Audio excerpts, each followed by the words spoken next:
What is up, everybody? How's everyone doing this Saturday? What's up, brother? Welcome back. Hey, What's hey, up, everybody. Man, what's going on, brother? Little technical difficulties, nothing bad. It's all right. It's all right. Yeah. It happens. Good to see you, Gabe, like always. Yeah, man. Great to see you. Look at that background. You got your Terminator background today? Yeah, buddy. I got stuff scattered out everywhere. I'm like grumpy because everything's everywhere. It's not in its place where I want it. Yeah. And I keep telling Denise in this room that I'm, this room was just a by chance, we just kind of added it at the last minute. Yeah. And everything that I'm setting up, I'm just not happy with the way it's set up. So I'm moving things around and I'm climbing, 14 feet up there and setting up stuff. And it's like, I don't like it. So, I'm like, but yeah, everything's looking really good though. But I'm just like trying to find the right I'm in the same boat, man, except my stuff, just like I got a bunch of stuff on the floor, like cases. I'm kind of remodeling a little bit. A lot of people don't see this wall in front of me, and that's probably where I'm gonna have to do a little remodeling. But yeah, man, that's awesome. Yeah, brother. Well, man, we have a great show today, right? We're gonna be bringing on Marcel and showing off some amazing work. I mean, it's just crazy, right? Yeah, buddy. Before we get started, man, I want to say I saw you on the Theory channel last night. I mean, this is like the largest Star Wars guy out there, super cool guy, and it was really awesome that he invited you on the show. And I heard he invited us both to come back. Invited both of us. Yeah. No, really cool guy, really humble, just really kind of down to earth. Super appreciative that he invited me on yesterday. So. Yeah, that's a pretty big thing. Yeah, it was a fun time, and it was for a good cause, right? He was raising money for the St. Jude's Hospital. And he raised about $35,000. Jeez, in congrats, man! I'll tell you what, that if there's a charity out there, that's the charity. Absolutely, 1,000,000% I'm behind is the St. Jude's for sure. Absolutely, man. Yeah, absolutely. What they do is awesome. Yeah, man. So we got a bunch of our buddies on tonight. Well, what's up, everybody? Yeah, first and foremost, we got Lee. Lee's gonna jump on with us. Let me bring him on. What up, Lee? What's up, fellas? Hey, what's up, Lee? Look at that clean background, man. It's getting there, man. It's getting it. Yeah, look at that. I don't want to hear you guys complaining about your stuff being scattered everywhere. That's true, bro. My bad. I should have thought about you. I know, right? Yeah. Well, so we got Primetime Reviews on. What's up? We got Clayton. Got even the Collector. What's up? Oh, he must have took a nap. He was drinking some margaritas this afternoon. Who? Even. Oh, that's funny. We got Scott. What's up, Scott? How you doing? I gotta send Scott that video.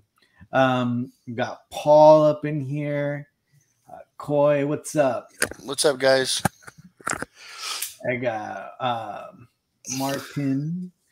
Good morning, everybody. Oh, is it morning? Kelvin, what's up, Kelvin? Got Sean up in here. Armando, Ken, David, what's up, nerds? George, right? We're not nerds, at least. Well, Lee's a nerd, but we're not. Right. Yeah. And Left Coast Graphics. Very cool. We got Graham up in here. And then a shout out to my friend Derek. He's been a friend since we were in our younger days. He just now hopped on for the first time. How's it going, Derek? Thanks for joining, brother. Yeah, this is my geekness, Derek. I know he's like, what the hell? He sees my other. Right. He knows my other side. This is my geek side that I don't let too many people in on. You know what I mean?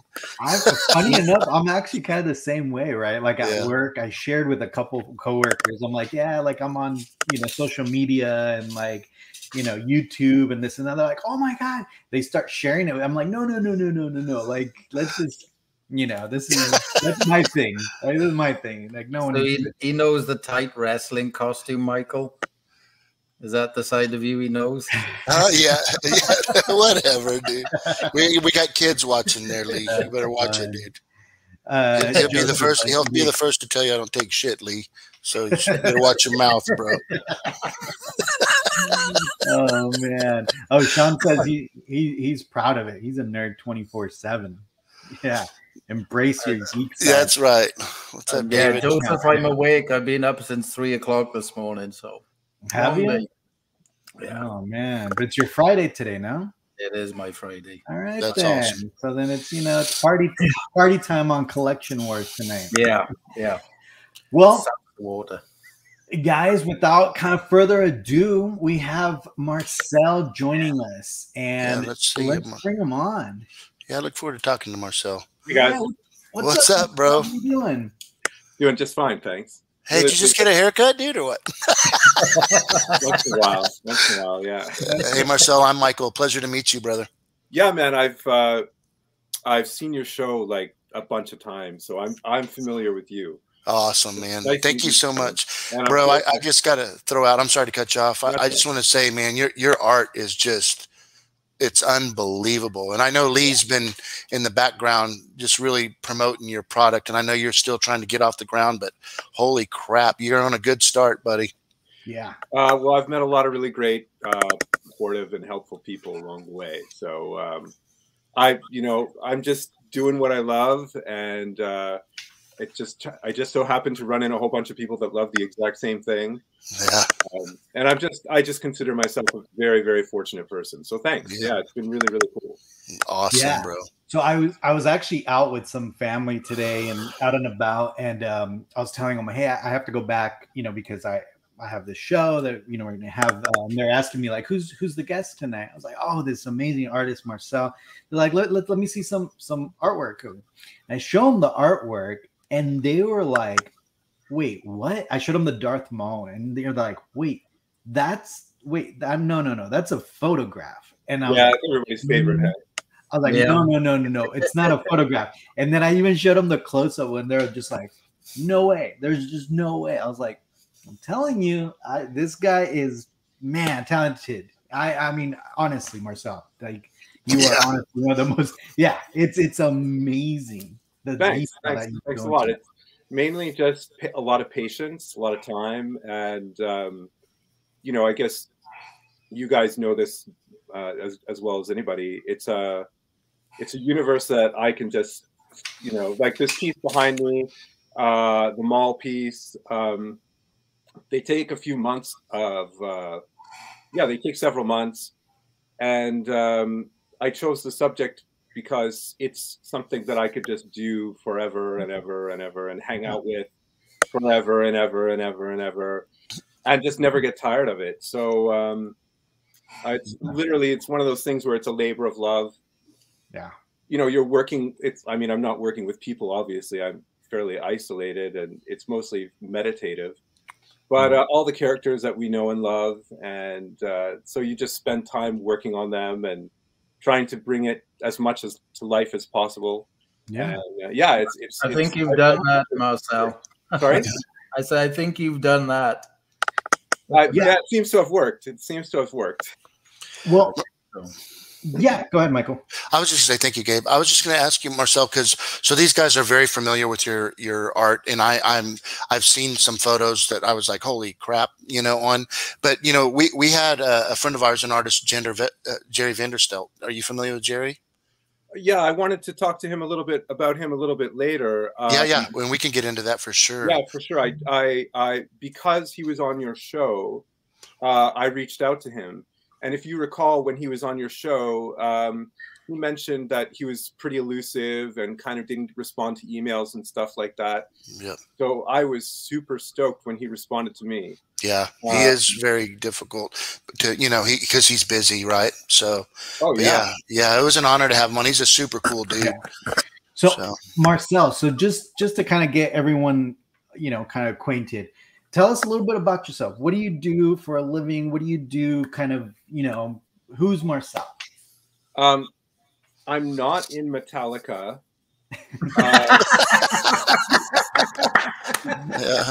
I'm not in the Foo Fighters.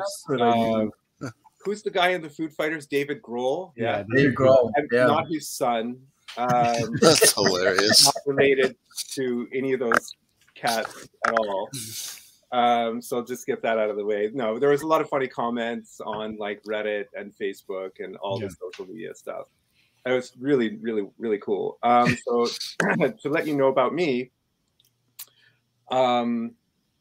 what can I say is that I've always been into art since I was a kid in school, drawing all over my desk all the time. I'd steal notebooks and draw in those.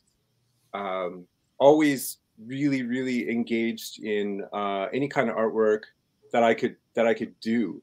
So as a little kid, I had pencils and crayons. I got into pens, got into pencil crayons. In like grade 5 or 6 or something, I had a teacher throw me some. Okay, so this piece here, let me tell you. That's awesome. Well, this like last year, my mom sent me all of my report cards from when I was in school. So this is from 1977. No, this is from 1978. That's so awesome to have that still. Star Wars came out. So this is the first Star Wars piece that I ever did. Yeah, that's my mom's handwriting. So yeah, I mean, I don't know where to begin, but I could just say that I've been into art all my life. Where I wanted to start was with Star Wars. Yeah. You know, when I was a kid, I went and saw Star Wars, and I was just like everybody else. You know, I felt like an individual. I felt like sort of not trapped in my own skin, but kind of separate from people in a way that little kids do when they're surrounded by adults. You know, you're watching the world kind of happen around you. And, you know, a lot of people actually sort of feel that way as they get older. But when I was a kid and I went and saw Star Wars, the thing that I kind of grabbed onto was what happened with Luke and how he was introduced to the concept of the Force, and how it was introduced to him as something that, you know, just extended everywhere, and it connected everything and everyone to everyone else. And as a kid, I was really, that kind of changed my way of looking at the world that I was in. And I became totally, I just fell in love with Star Wars immediately. And the idea that I lived in a place that I could relate to Star Wars and this concept of everybody being connected was something that I was deeply, deeply into. It kind of changed my life at a really young age. And it sparked my imagination, as I'm sure it did for you guys and for everybody else, where you feel like you're part of the Star Wars world, and you feel like you can connect to it, and everybody connects to it in their own way. So I immediately started drawing X-Wing fighters, TIE fighters, Luke Skywalker, the Han Solo image that you saw there. And it was just something that I never really got out of. The year after Star Wars came out, my father passed away. And so that really changed my life. And it left, you know, a big space that I filled with Star Wars. You know, I filled with the characters, I filled with the stories, and I just did all the puzzles. I don't know if you guys, the X-Wing in the foreground and the TIE fighter in the background and the pink lasers, you know, just the X-Wings evading it, right? I had Star Wars posters. I had X-Wings from my ceiling.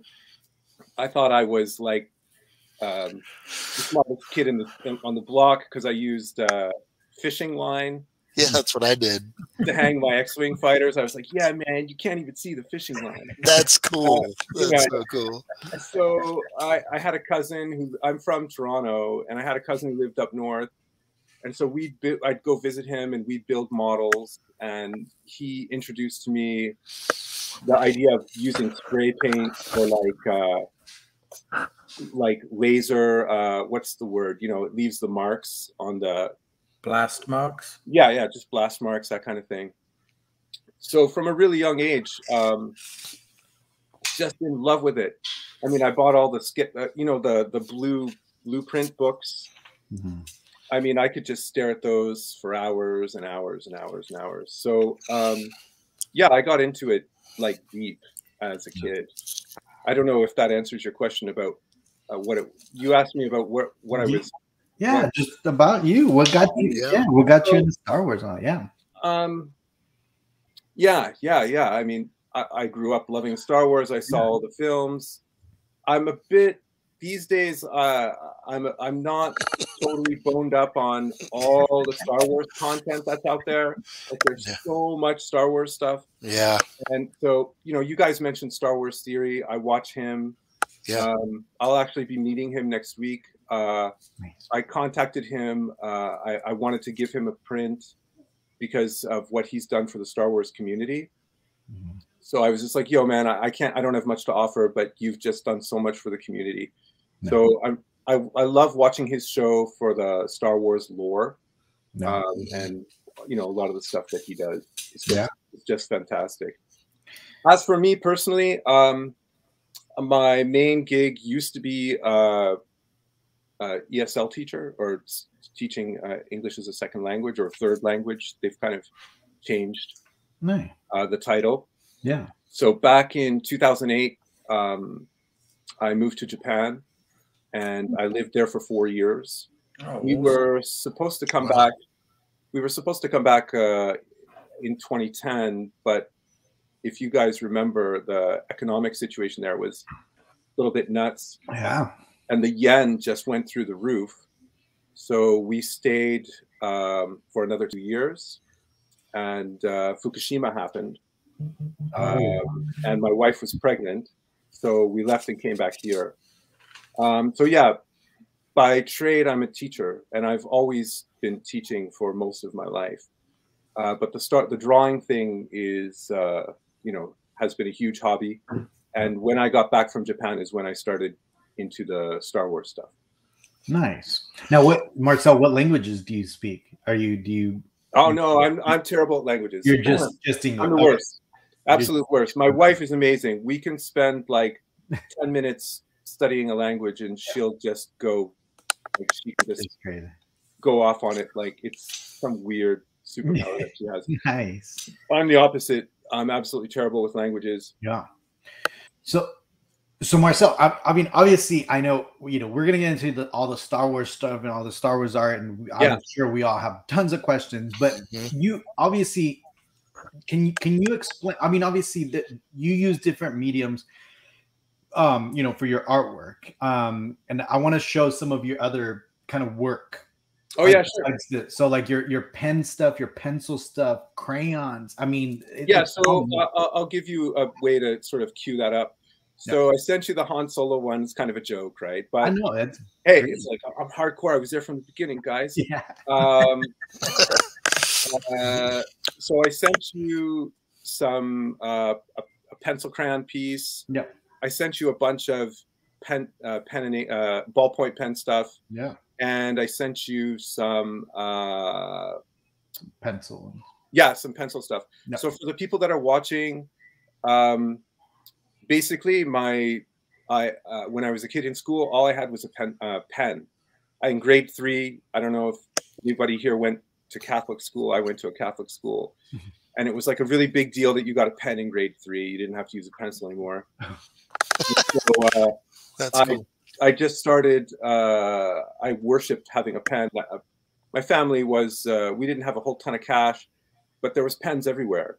Mm-hmm. So the pen stuff is that you'll see here is just what I like to do with a pen. It's just practicing textures. This image was after a phone call with Apple. My phone had died, and they were giving me a really hard time. And I was like, the rotten apple. Frustrated. So I sat down and I did this. That's awesome. If you just want to go through them. Yeah. So all these pieces, they're just from an Inktober. You can see the year there is 2014. Mm-hmm.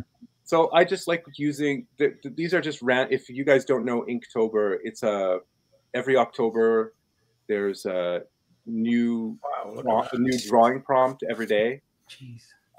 So you can see with this image here, this is a bee. What I'm trying to do with the pen is to see how light a ballpoint pen can go. This is just a regular piece of paper, and my ballpoint pen of choice is a Papermate. Wow. So yeah, that was a prompt, and it's just about the bees dying off. So you know what I was doing with those pens? I was drawing little mustaches on magazines on people, and little devil goatees. And yeah, well, we all have our skills, right? So this is more. This is more abstract. It's okay. It isn't one of yours, Gabe. You'll have to send me one of your mustache drawings, and I will frame it and put it on my wall. So this is more abstract. This is kind of like a tree in the shape of a lung in the shape of a tree, and it's kind of going into the guy's mouth, kind of thing. Again, it's just It's just a prompt that I forget what the prompt is. This is just for texture. It's just a ballpoint pen, some weird rocky texture thing. I mean, the depth, though. The depth is crazy. Yeah, you're just messing around, right? You're just messing around. Reminds me of Superman's ship from the first ever Superman. Oh, yeah, right. Yeah, so this is just a line drawing. Or Jason Eaton's new ship for Disney. Oh, yeah. Right, yeah. Yeah. That one, right? Yeah, I could see it. Yeah, other way. I think there's like 2 or 3 more, maybe. Let me see. Let me see. Dude, that is a photograph taken next to you, Marcelo, of the. I know. It's that somebody took that freaking picture and blew it up. So yeah, I just finished. Don't bullshit me, dude. That is unbelievable, bro. I thought I'd share the piece that I just finished. Oh my gosh, bro! This took so long. This picture kicked. This picture kicked. This is just kicked my ass. Yeah, well, let's hold on. We'll talk about that because we. Yeah, I mean, I can't believe this is like. We're gonna have to talk about that process and all that stuff. Let's get to let's get let's keep going. Sorry, Gabe. I go straight for the heart. You know what I mean? I know. Damn, dude. Yeah, so these are just, like I said, ballpoint pen drawings. That I think everybody's seen this photo, the turtle with the plastic can holder. Maybe there's one. Oh, that the prompt was, I think, skeleton, and that's like a skeleton key. So yeah, I really enjoyed using ballpoint pen. The prompt was umbrella, and I kind of made it look like a tarot card. Yeah. Right. So yeah, it's just ballpoint pen. See what how you can get darks and lights. Wow. I think the prompt was Om. Yeah. The Hindu prayer or like meditative sound. Yeah. So that, I mean, obviously these are just some quick examples of your work, but you also sent me some pencil stuff, which is So when I got back from Japan, I actually hadn't been drawing so I got back in 2012. So those pen things, those pen, they're basically just you have like an hour and a half or 2 hours to do them. So I got back from Japan and I hadn't been drawing for almost like a decade.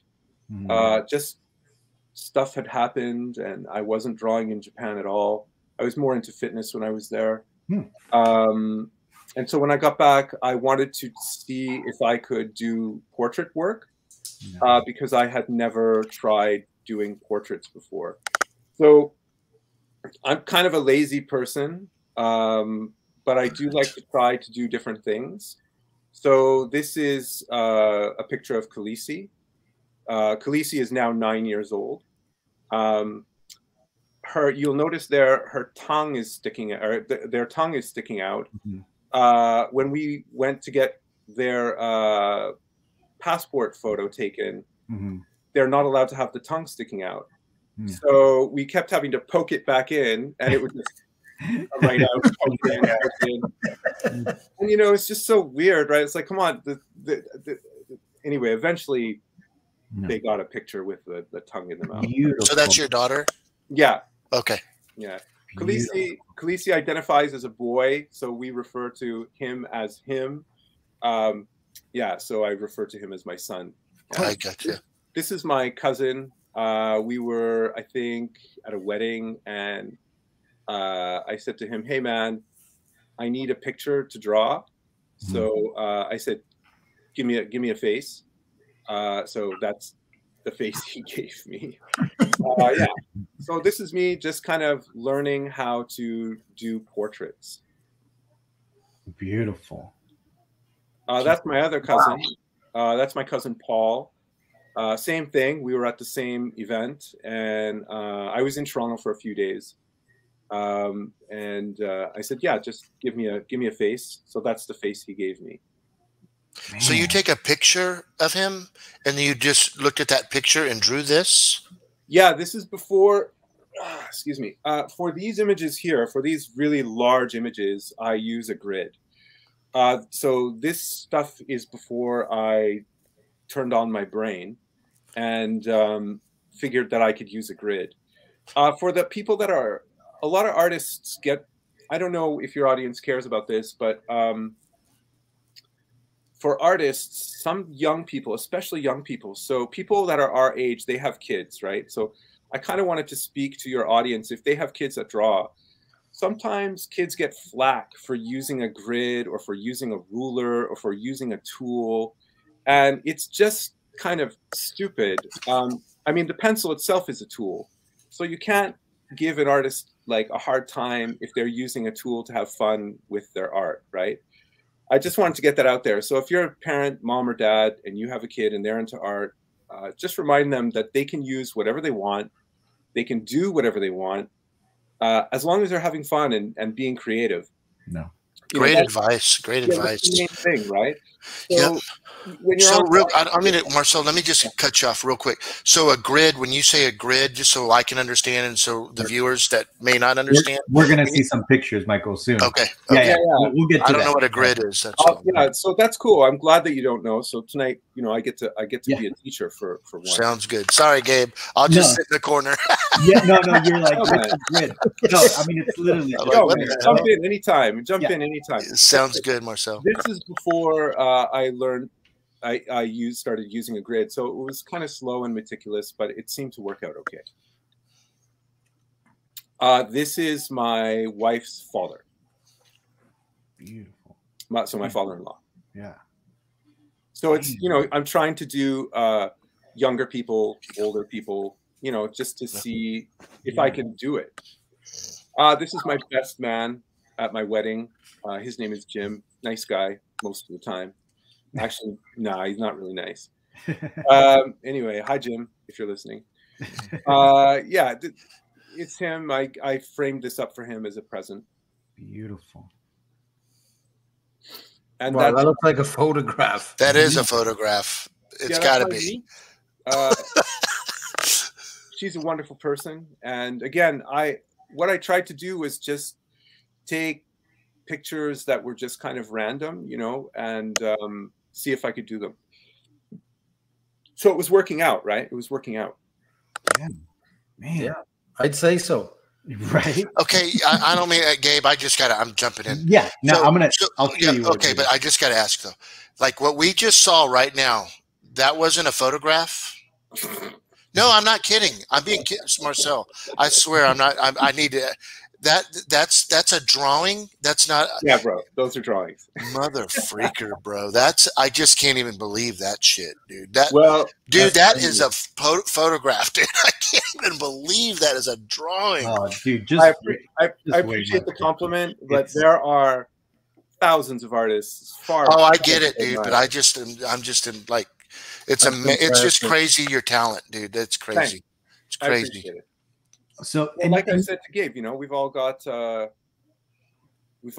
we're good at, right? I feel kind of small now, actually. I don't know what I really got going after seeing that. It's like, honestly, it's like these studio scale modelers.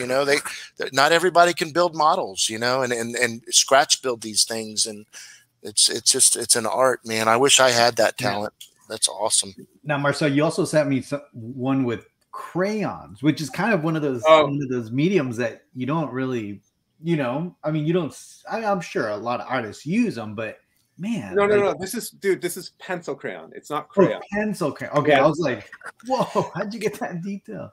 No. This is pencil crayon. So this was, I just had some board lying around my house. And I think anything black on that, like the outline is ink, like with a pen. I use these Micron pens. And the rest is pencil crayon. I forget, there's a fancy brand. But anyway, that was just a phase I was in. Michael, somebody said, say it. Badass. Yeah, I know it is badass. It's unbelievable. I did say he was badass. I already did. Before I went to Japan. It's pretty old stuff. Yeah, man. Beautiful. All right, so let's jump into the Star Wars stuff, because holy moly. Let's start with the TIE. How about the TIE pilot? Should we do that one? Go for it. Oh, okay. So I'll cue this up for you. So what I've sent is well, can I tell you a little story before? Yeah, of course. The show's yours, bro. This is your show, bro. When I was in Japan, some crazy stuff happened, guys. Like it was really nuts. So this sounds like a bad story, but it has a happy ending. All right. So the story is really bad, but it does have a very, very happy ending. So when I was in Japan, we were doing it was my wife and I, Nancy. She's the one who did the website for the prints. I couldn't have done any of this without her. Anyway, we were in Japan, and two really bad things happened right before I left. So we were big into fitness. I don't know if you've seen those like Japanese films where they're like climbing up all of those stairs that go up a mountain. Oh yeah. At the top, there's like the kung fu guy and Kill Bill. Yeah, like that, right? So we lived right next door to a mountain just like that, and so we were going up and down that mountain like every 2 days until we were running up and down. And then I had so I was really into cardio and having lots of fun, and I went and got a jump rope. And I was jumping rope one day, and then the next day I couldn't walk. And I went to the doctor, and they're like, "We don't know what it is." And so I went from cycling and running and mountain running and stair climbing to I could stand for maybe about 15 minutes a day. And it was chronic pain. So no one could figure out what it was. And then the weirdest thing happened shortly after that. We were in Thailand, and something really strange happened in Thailand. I don't know what it is. My wife went swimming, and we came back to Japan, and she was pregnant. I don't know what happened. But anyway, watch out when you go swimming in Thailand. And what happened was she was misdiagnosed. So that's the sad part, misdiagnosed with cancer. And the doctor had said, all kinds of things are bad, and you have to make a decision. Stay in Japan, and we have to do a bunch of surgery to find this cancer, which wasn't actually there. Stay in Japan, or you got to go if you want to be with your family. So here I was. I couldn't really walk, and we just gotten this terrible news. So we left right away. We got to the United States. We landed in California, where her folks live, in San Diego, actually, Encinitas. And we drove to we landed at like midnight. We got up at 4, drove to Utah, like straight to Utah. We gave him the sample, and the next day he found out. He said, "Yeah, it was a misdiagnosis. Nobody has cancer. Nobody's going to die. Pregnancy went fine. Khaleesi's here." Wow. Cool. So by the time I got back to Canada, I was in really rough shape because I couldn't walk, and I was in chronic pain like all the time. So this is why I started doing the Star Wars stuff, because I was really depressed.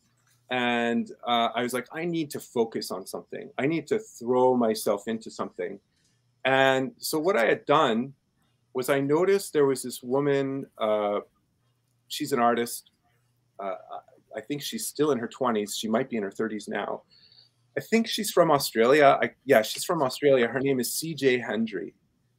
And CJ Hendry right now is world famous. She's huge. You guys might not know her because she's an artist, and that might not be your bag. But before she became famous, I sent her an email because she did pieces like this, not Star Wars, large scale pen and ink pieces. So I sent her an email, and I totally didn't expect to hear from her because she was just blowing up. Kanye West just dropped 50 grand on something that she did. And she emailed me back, and she was like, yo, dude, go. Make it big, go large. You want a feature piece, something big in someone's house. Go, go, go, go, go. You've got this, go. So that boost of support from CJ Hendry is what got me going, because I was in a pretty deep funk. Yeah. And so with her advice, I started shopping around and buying these huge sheets of paper. I had no idea what the hell I had no idea what I was supposed to buy. I didn't know what I was supposed to do. I'd never drawn anything this big before. I was like, how do you even do that? So now we'll take a look at the Imperial TIE Pilot, and I'll show you how the process. I'll show you what I've managed. Is that the first Star Wars, the big one? Is that your first one? What we're getting ready to see? No. Okay.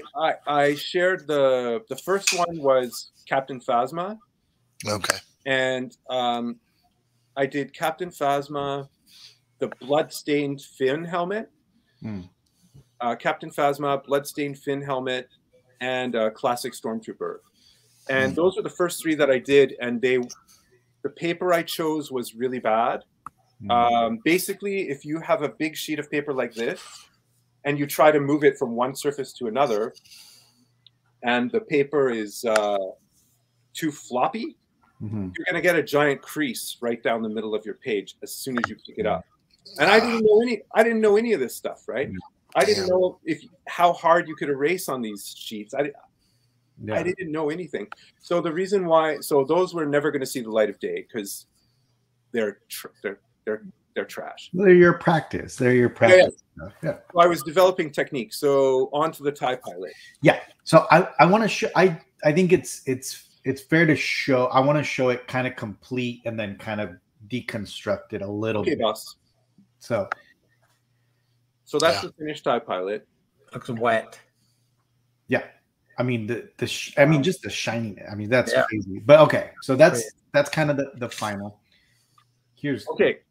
So you can see the image has a grid on it, right? So here's your grid, and it's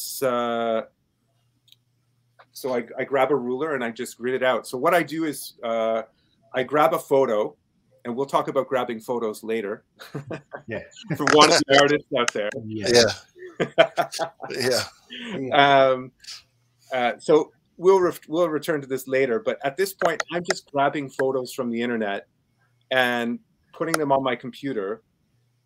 I have an old version of Illustrator, CS6, if anybody knows the Adobe suites, and I built a grid in Illustrator, and I put the photo underneath the grid.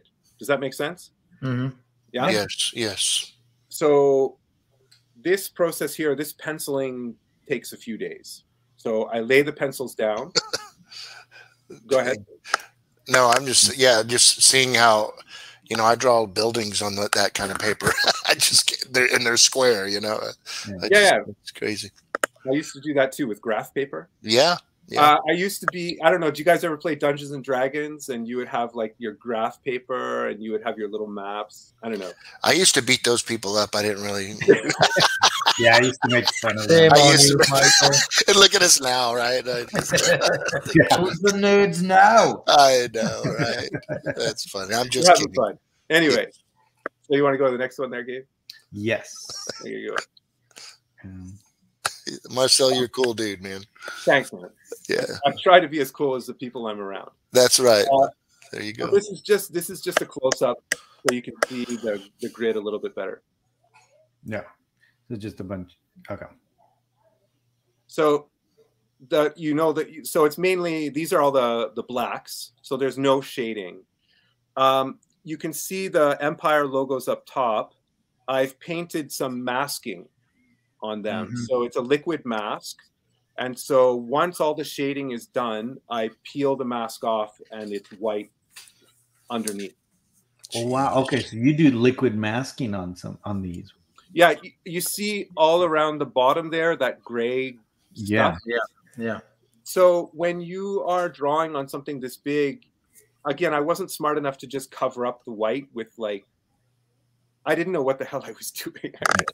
I just went to the store and bought some masks. I was like, maybe this is what you do.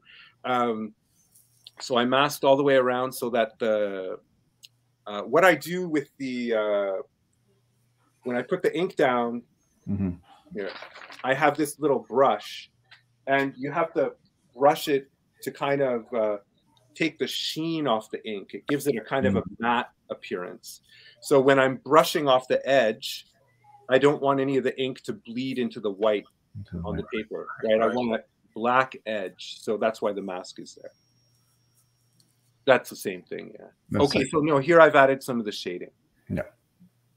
That's crazy. So you can see the pens are pretty small. Wow. So it takes a long time. So they're like essentially the shading is they're dots? So I get a lot of questions about this. This is from artists. So it's not dots. What I have are like hundreds of boxes of pens. Okay. Like I have so many of these. And a new pen, the ink flow is a rich black. But if I mark all my old pens with this green painter's tape. So an old pen, the ink flow, and this paper is rough. So the ink flow is really, really light. So it's a gray. So you can, if you keep track of your pens, which are new and which are old, then you can easily get a gradient just by scritch, right? So if I need a rich black, I reach for one of my new pens. If I need a paler, a lighter color, and then an older pen and an older pen and an older pen and an older pen, right? Yeah. So of course, Sakura, they want you to throw out your pens and buy new ones.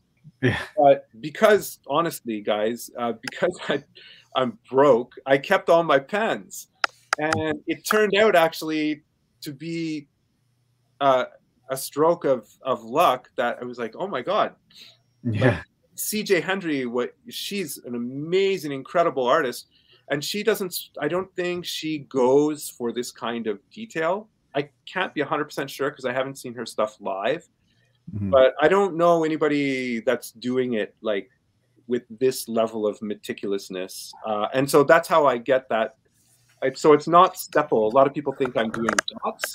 It's not dots. It's just like the pencil, but it's just new pens are black and old pens are lighter. Wow. Beautiful. And you could see the size. I mean, once they're finished. Yeah. So they're pretty big. Geez, that's awesome.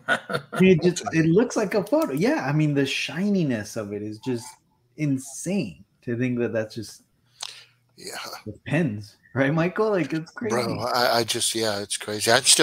I mean, this is Star Wars and what we breathe, but that picture of that one before, that is definitely a photograph. I just can't even get over it. I mean, dude, Marcel, and take that as a compliment, bro, because I mean it, dude. That is just pure freaking, it's just, and I know we haven't even got into the other stuff, too. There's a couple of your paintings I want.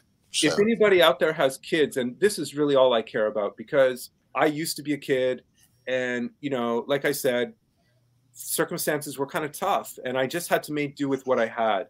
So my skill just comes from constantly practicing and practicing and practicing. So, you know, I'm sure you guys all have wicked, freaking awesome talents that I could never accomplish, and it just comes from doing what you love and don't stop doing what you love. That's right. You know, that's it. So if there's any parents out there and their kids are having a hard time, you know, just ask them what they need.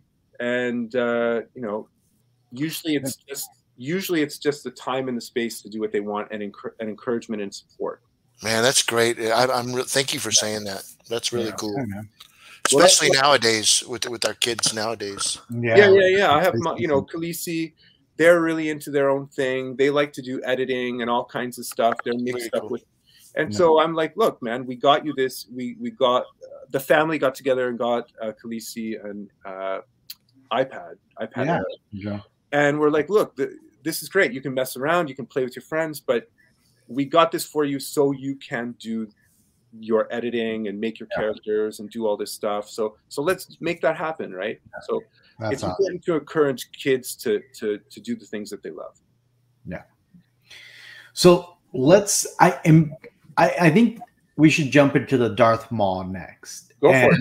Because this thing, and let me just show you guys kind of the finished product. That's insanity. Like, I mean, holy crap. Like, this is insane. Yeah. Like, it is crazy. So I'm glad you like it. Suck it up, Marcel. You deserve it, bro. Oh man, this shit is badass, dude. Yeah. Jesus. Okay. Yeah. So yeah, but like, yeah, credit. I don't, you know, maybe you guys know who designed this character. Yeah, that I don't know. Yeah, that's what I'm talking about. But Lee, you know that you've met and know the actual guy, Darth Maul. Yeah, I know Ray. He would love this thing. Oh yeah. Oh, I'm absolutely. taking it to him to sign it when I get it from Marcel. Oh, there you go. All right, so let's deconstruct it really quick. No, he's gonna ruin the magic. I mean, no, that it adds to the magic. Yeah, you're right. It does. That's so you can see. Man, it's got so much depth, man. It's 3D. It's crazy. Yeah, well, it takes a while. Like, I'm really, really nervous when I'm working on it because you got to kind of go add ink until you get it, and you can't screw it up.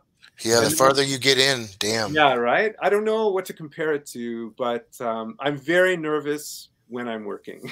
Yeah.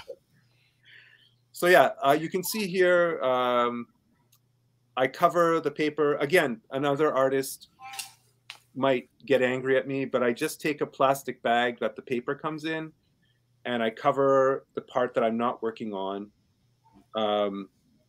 This thing up here in the corner on the top right, it's this little pillow that I rest my elbow on, and it's wrapped in a plastic bag as well. And so here I was trying to figure out how to color the red, because the red ink and the black ink go down a little bit differently. But anyway, you can see it's coming along. How long did this take you, Marcel? Oh, this was a giant, can I say pain in the ass? You just did. Yeah. This took so many months to do. It was probably 4 months. Yeah. Man, that's insane. At this time I was working, I was teaching. So when how do you say, when C19 hit, I don't want the YouTube algorithm to get angry. I lost my job because the school closed. And that's why I did the print run, actually, because I was like, okay, I got to do something to get an income. And the school closed, and all of them closed, and they weren't reopening. So you're like, okay, what are you going to do? Yeah. So when I say 4 months, at this time, I was still teaching. This is pre C19. But it took a long, long, long time. That's incredible, man. So you see all the little squiggly little lines. Yeah. So when we look at this, like when we see the little squiggly lines, that's a different pen than the color kind of next to it, right? It's a little bit more. Yeah. Each tone is a different pen. Jesus. Is that why you have different fades of the squares? I mean, that's crazy. I don't get all that. I know, right? The squares, I'll be honest with you, I was trying to make coloring it interesting. I was just trying to have fun with paint by squares. You know, I was just messing around. Here you can see on the left-hand side, the shading is kind of wonky because the black ink goes weird on top of the red ink. Like I literally had no idea how to combine the inks. So I was being really careful. This is a pretty bad looking picture. But anyway, it comes along. Yeah, man, that's crazy. So, hey, when you get that all done, and then what are the eyes the last thing? Yeah, the eyes were the last thing. And is it scary doing that? Because I mean, you're all the way in, bro. Yeah, yeah. It's like, holy crap, you can't. I mean, this is harder than a model. If you break a model, you could just fix that little thing. But man, if you screw this thing up, dude, you're screwed. Yeah, you are screwed. And I have screwed some up. You just haven't seen those. There's kind of the beginning of it, right? Of the eye. Yeah, it's coming along. You can see there's some depth and the shading is starting to shape up a little bit. So do you do a tester like eye on another piece of paper before you actually jump in on this eye? Sometimes, because I don't know how the color is gonna go on the paper. Right. I'm not sure. Those are good questions, right? Am I doing good? Yeah. Dude, I mean, I'm curious. How the hell you? Good job, Michael. Thank you. I mean, just like the like kind of tone underneath the eye. Just I know the eyeball, that little thing. I know. Looks like real skin. That's crazy, Jesus, man. So it's a lot of work. And to make it again, I'm an artist, guys. So like I geek out on this stuff. You guys might not care, and I apologize if this paper. Oh, I know our buddy David's enjoying this show tonight. David's awesome. He's a master. He's awesome. Yeah, he's awesome. He does good work. David. Yeah, he's a good dude. He's amazing. So the paper is textured, so you have to put ink on each side of the bump. Like if you took a microscope to the paper, it would be valleys, peaks and valleys. So you have to hit the ink so that however you move the paper, it's. Dude, me and Lee both are like, what the hell? I just can't even believe it, dude. I want to know how much you won for the original, Marcel. Don't put him on the spot. You can drop money offline. My wife handles all that. I don't. Yeah, you deal with offline, Lee. That's amazing. I mean, look at that. I'm waiting for the blink. Right? Thanks, guys. So that's red on the outside, and then orange, and then yellow. It's crazy when you see that, and then you zoom out to the big picture, and it's a real man standing there. And with, dude, I mean, look at that, man. Yeah. But that's not the final one, right? The final one is no. Yeah, that was the final one. That was the final one. Yes. Okay, there it is. Yes. Yeah, that's the last one. Jesus. I mean, because look at even the ear. Like you could even see the slight, like as an actor, right? Where you would kind of have some of the paint even rubbing off, you could kind of see the slight variation of red, just right there on the ear. Like it's insane. So the trouble with this thing is actually finding really good images. Like if you Google Darth Maul, most of the images are statues, and then after statues are screenshots, and screenshots are super grainy, right? Like you can't do this from a screenshot of the film. So actually finding an image of him, this character that was this character, and not a statue in a screenshot was really, really hard for me. Yeah. And I tried. I really tried. And I don't know if you guys. I want to give a shout out to Sean Crosby. Sean Crosby is the first dude I ever contacted about doing this. He lives in California. He's a friend of my wife's, and he does cosplay kind of charity stuff. Maybe you guys have seen his car. He drives this X-Wing fighter kind of car, and he dresses like I have seen it. Yeah, he dresses like Obi-Wan. I think it's Obi-Wan. Sorry. And he goes to hospitals and does 501 stuff. So when I first started doing this, I called Sean. He was my go-to guy for. I was like, okay, so is Disney going to come after me? What do they do at conventions? How do artists sell prints? So he was the guy who first started advising me on all this stuff. Super Sean Crosby, man. Super, like, he's the kind of guy in the Star Wars community that is just like a saint. You know, he's so incredible. Yeah, just a wonderful guy. Yeah, and I know you've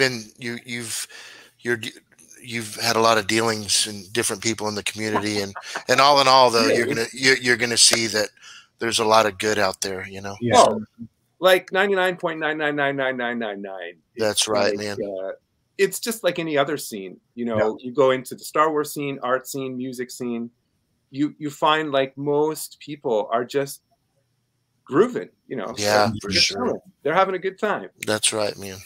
So Michael's pretty groovy. What's that, Lee? I said Michael's pretty groovy. Thank you. So Marcel, Yeah. so now we get to kind of, you know, down in business, right? So you're releasing 3 prints, right? 3 initial prints, kind of as a limited edition run. Can you kind of break that down? And then before because I want to show the Vader, and the Vader's part of that. Yeah, for sure. Option. So what's happening? So yeah, as I mentioned, the C-19 thing kind of nuked my career.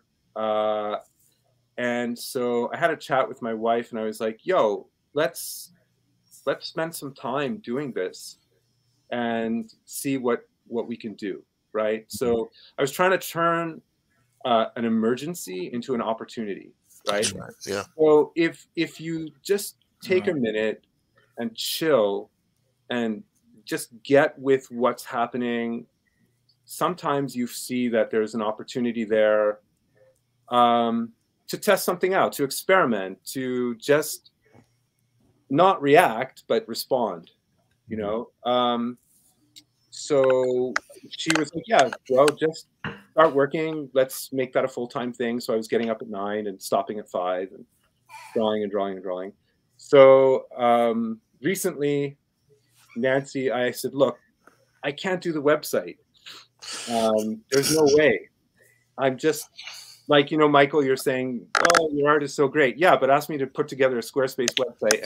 I understand. Cry like a baby. Yeah. And I really cry like a big baby. So she stepped up and put that together. So we put together the website here. God, that's so freaking cool. So go to the website, grab some prints. They're flying out the door. So the website is your first and last name, right? Yeah. How do you see your last name? Just pronounce it. Chenier. But it's like you know when you go yay, Chenier. But it's spelled CHENIER, and that's going to be linked. It's going to be linked in our bio. Actually, it's already linked there. So in there, it's going to have your contact, your bio, your gallery, right?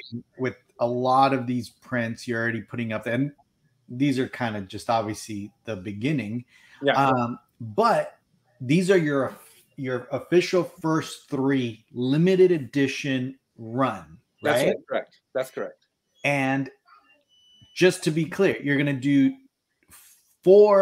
only 4 guys. Listen to what I'm saying. There's going to be only 4 exact replicas of his big prints, right? Yeah, so the Vader one is actually like all of the pieces that I do are this size. Everything is this like 30 by 40. 30 by 40. It's basically like 1:1 scale. Right. Yeah. So there's 4 of those. So there's only 4 of those, right? With probably less than that now, but there's much love to the people buying those. Some people are buying them. No, I bet. I'm telling you. Isn't it crazy how things work out, right, Gabe? I mean, he when he first kicked this thing off, not knowing which way he was going, thought there was another thing happening. And look, he's doing this on his own 100%. He's got his own website. I'm proud of you, bro. Beautiful.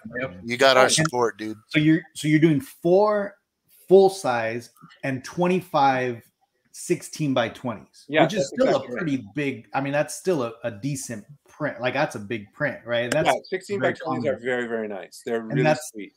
And those are only going to be 25. Those are limited to 25 each. Yeah. So obviously we could see here that well you have it under Canadian dollars, right? So 720 Canadian dollars for the full size and 200 Canadian for the 16 by 20. Yeah. What does that end up kind of converting to approximately? I know it changes. It kind of changes. I had it written down, but I don't have it in front of me. Are you going to sell your artist proofs? I don't know. I haven't made a decision about that. Yeah, I haven't made a decision about that. Yeah, that's big. I mean, I'm just throwing this out because I'm not a know-it-all like a lot of people think. We'll talk about this a little bit later, but yeah. Correct me if I'm wrong, Gabe. It's Art Andrews. Yeah. Art Andrews. Yeah. I'm throwing him an artist print. Not throwing him. I'm enthusiastically sending him one.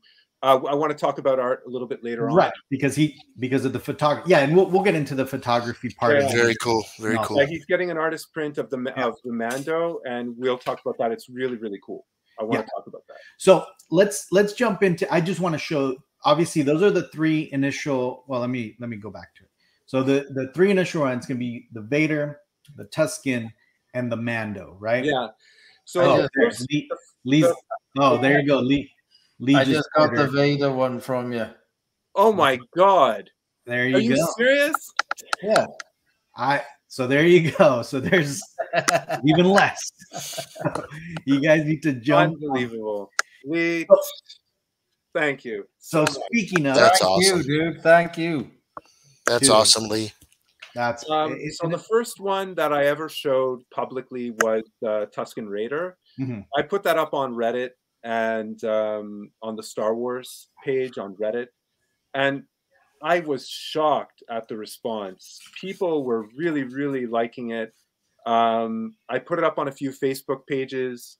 People were really, really, really into it, and I just can't tell you how amazing the scene is. It's crazy, and it's not just the support that people showed me, but like just above here, I got a stack of like 1, 2, 3, 4, 5. I was just like 9 or 10 Bandai. Do you guys do the Bandai models? Anybody? I love those. Yeah. So like what? I don't know. Earlier this year, I bought a couple of airbrushes to do my Bandais, and I'm nowhere near starting them. I'm too busy. No. And everybody in the Star Wars scene was like, "You got to use these. You know, these are the paints you use. This is what you do." It's like this insanely creative. It's just insane. The creativity in the Star Wars scene. It's nuts. And if you post something that you do or that you're into, support is just off the charts. So, I mean, wow. So I put this out. People were crazy. We're very happy about it. Lots of compliments. And I try to respond to everybody. And that was a big push for me to do the print.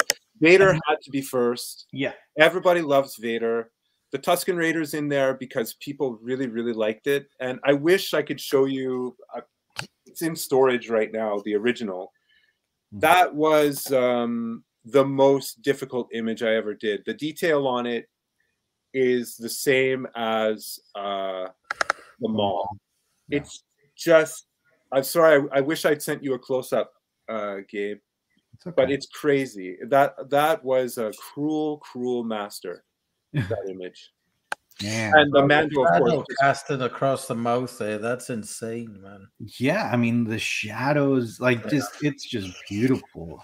This is the one that immediately like drew, because obviously like everyone loves Vader, obviously Mando, but I have to be one of those, like I have to do the different one, right? I always pick kind of the underdog. So for me, the Tusken is the one that immediately drew. I like that one too, actually, Gabe. Yeah. For me, yeah.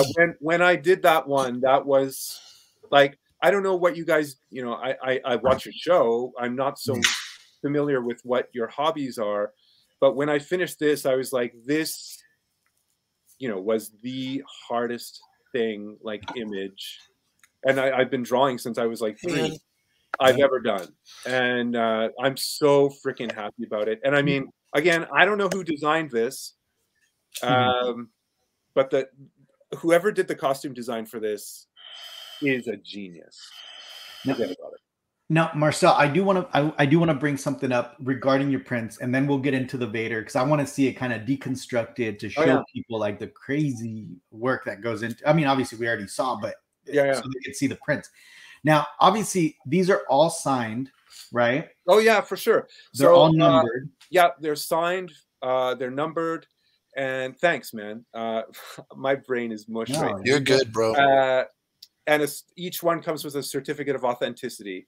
Thank you. So the certificate of authenticity is really important. You know, basically, I contacted a bunch of collectors in the scene. When I kind of became known in this little bit of a controversial event that happened that you guys might have heard of, I sort of became a little bit well known and in the community. And I had the opportunity to be followed by a bunch of collectors. Awesome. So I talked to a few of them. I was like, how important is a certificate of authenticity to you? And they're like, it's very important. I would really like to have that with my print.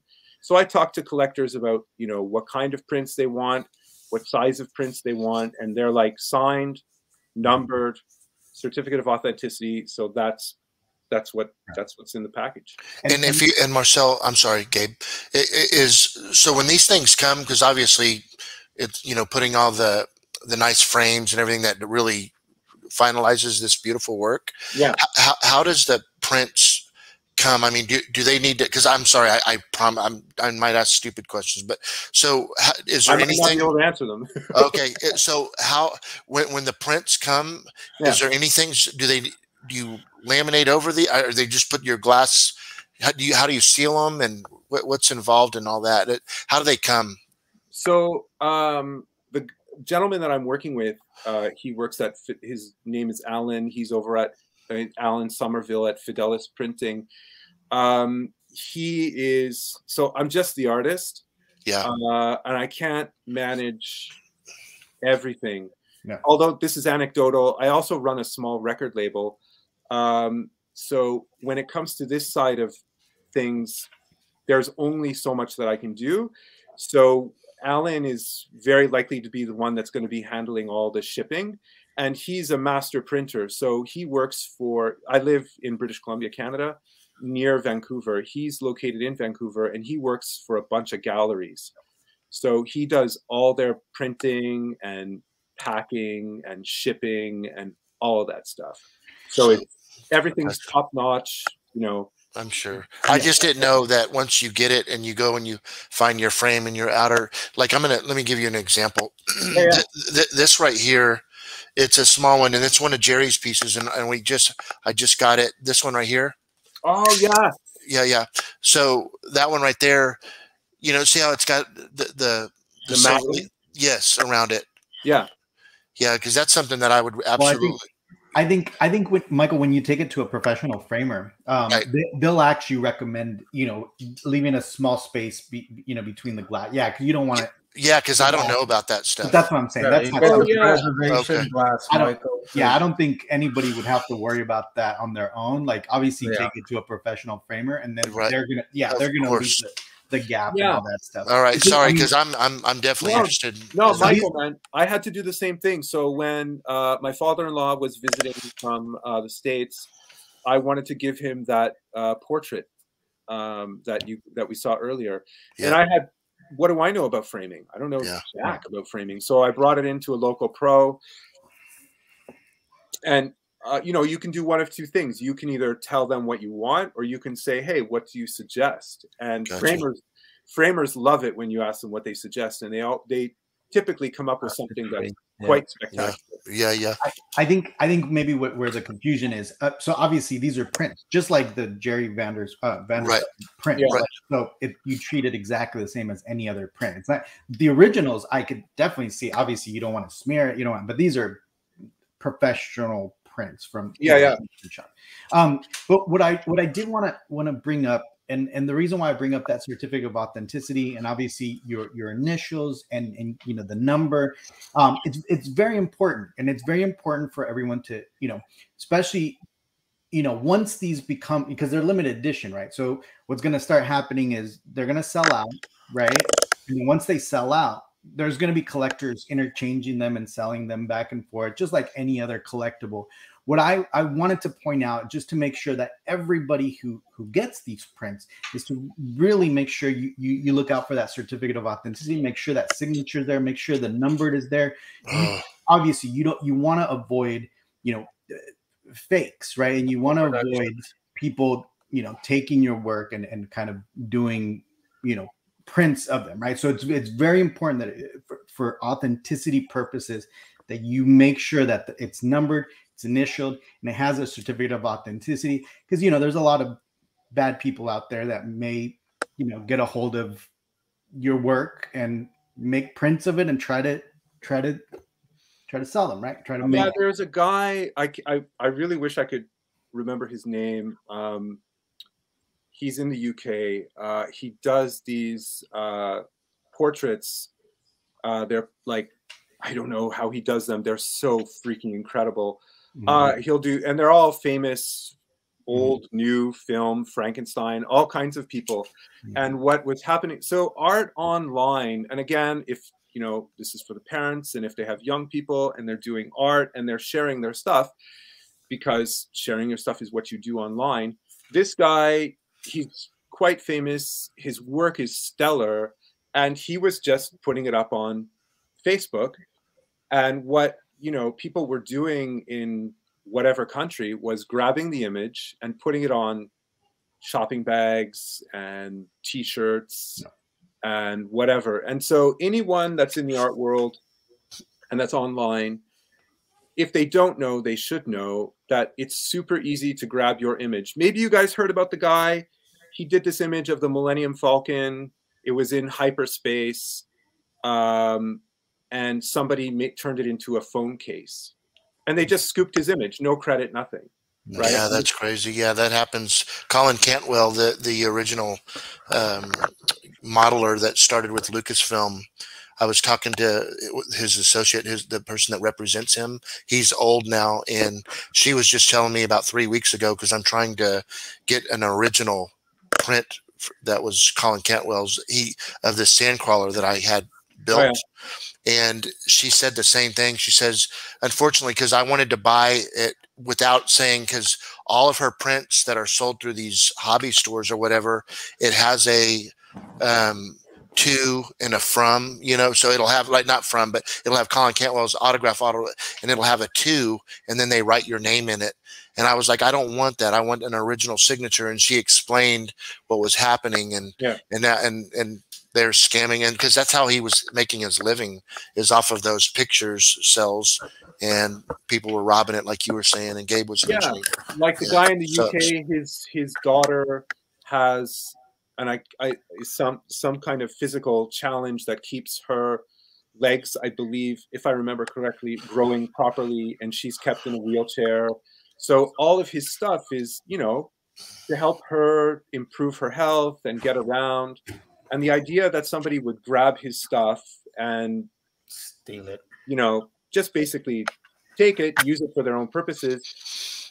This is unfortunately it's a reality of the internet. And so, yeah, what Gabe is saying is absolutely true. And it's true for a professional. And if anybody's watching and they have kids, it's just as true for them. Yeah, that's awesome. But again, guys, I want to emphasize on this initial run, look out for that. And especially once you're trading them and selling them amongst collectors, once they sell out, which they will, look out for that. You know, there's some shady people in our community that, you know, and all you have to do is reach out to people like Marcel. Exactly. Yeah. If it's got a certificate of authenticity, and I'm pretty sure this is across the board for all fine arts, you're good. If it doesn't, just don't bother. That's right. But still, I mean, they could probably reach out to you and check, right? Oh yeah, you could definitely you could tell the specifics. Yeah, for sure. Cool. It looks like you sold another Vader print there too, Marcel. Sorry. It looks like you sold another Vader print. Coy Hall said he just purchased one. Nice. Who did? Coy Hall. All right, Coy. Much love. Thank you so much. That's beautiful. Cool. I'm excited for you, Marcel. So let's look at this Vader. Right? Oh, I just wanted to mention one thing. If I talk to my printer about this, if your print shows up and there's a huge issue with it, just let me know personally. Get in touch with me, and we'll sort it out. Like, no problem. Don't worry about it at all. Perfect. Shipping sometimes doesn't always work out, as we know. Yes, yes. You guys have had shows about that. Yes, we have. So here's the kind of the final version, right? But let's deconstruct it. And for reference, obviously, that's kind of a standard size. Holy, hey, look, Russell Schmidt just purchased a Vader and a Tuscan. Going once, going twice. What the hell, man? I mean, okay, wait a minute, real quick. How many Tuscans are left? Because I know Gabe wants one.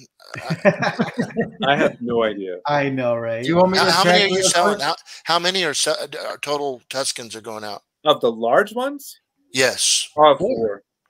There's only 4. Yeah, I know. Michael's like, I'm gonna buy. Michael, let me look. I'll look real quick to see if they're available. So, I know. So ahead, let's deconstruct it. Right? Okay. So you got your grid. Okay. Yeah, you got your grid. For the artists out there, you don't have to grid the whole page. Just get the image that you want, figure out where it needs to be on the page, and fill in the grid. Otherwise, you're erasing a bunch of page that you never needed to touch. So there's the Vader penciled in. So now this is kind of like watching the Death Star in Return of the Jedi, slowly coming together. Beautiful. Jeez. So yeah, the pens are really small. This stuff just takes forever and ever and ever. I listen to a lot of music, and or watch your guys' show. Foo Fighters, you're listening to, right? Yeah, David wants you to get in touch with him after the show, Marcel. Who's that? David. He wants you to get in touch with him. Oh yeah, the master artist. Yeah, so it's coming together. It almost gives like a watercolor, like a water paint or watercolor paint on the bottom, right? Like a feel. When I share this stuff on Facebook and Reddit, people are like, "Come on, man, that's watercolor." So at first, I wasn't sure if I should like tell people how I get the effect. But what sucks for me, it's kind of like I don't know if you guys know the band Van Halen. What? You know Van Halen, Michael? Well, what do you think, dude? I know. You know. So Eddie Van Halen, for people that know, Eddie Van Halen used to play his guitar solos with his back to the audience, so people couldn't copy what he was doing on the fretboard. I never knew that. Yeah, for some events and for some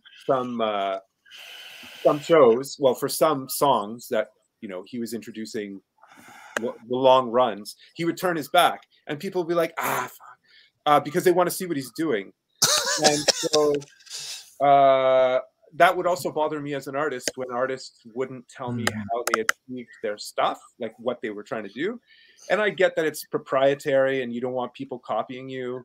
But if somebody's willing to do the time, man, I'll tell them how to do it. So, yeah, a lot of people say it looks like it's a watercolor, but it's, as you know. Yeah. That's just like me with my light in, Gabe. Yeah, Lee tries to hold his secret. I asked him for what's his lighting technique, and he was like, "What, for models or for your home?" No, for displaying purposes. I was doing a video on displays, and Lee was like, "Yeah, I'm not going to tell you my secrets." This was before we were like closer friends. Yeah, but. like to finish. Are you seriously? Were you being an asshole? Yeah. Oh man, at least you admit it. Hey dude, you had a fault, you admitted to it. A lot of people don't. You're good. So what is this blue thing? So I put this blue thing here to show that you see the texture of the paper. So you have to work with the texture of the paper, and it's a giant pain in the ass. But with it, you can see how it's very ridgy. Right, it's got like peaks and valleys in the paper. Is ridgy a word? Anyway, and so when you're laying stuff down like ink, you got to get all over the paper so that the gradient is the shading is even, right? It's just tough. Just yeah, I mean, yeah, you're right. You could see the little bump, and it makes sense. You'd have to kind of color around like that whole little bump. It's ridiculous. Little mountains. Yeah. Wow, that's insane. So here I'm working like half inch by half inch by half inch by half inch. Jesus. Yeah, it takes a long time. Does your wife get a little bothered every once in a while because you're always drawing and painting? No, not at all. Nah, we're a team, bro. That's awesome, dude. That's awesome. She's really into what she's into. She's a yoga teacher and an aerial yoga teacher. And as Khaleesi was getting older and she was able to, go back to work, she was also teaching English. That's why we both went to Japan. And she wanted to change her. She wanted to do, something more physically engaging. And I was like, yo, dog, you all in, like, just go. Yo, dog. Okay, hey, guys, what's the website? So while y'all are doing, I need to see what. Michael, do you want me to send it to you? Yes, please. Send it to his phone. Yes. Thank you, Gabe. Yes. Yeah, Michael, you got to work with the people that you love, right? And that you live with. And we work together. That's right. Absolutely, man. Well said. I love these pictures. I hope that those pictures your wife put on your website, because those pictures of you by your artwork and stuff, that's fantastic. I love that.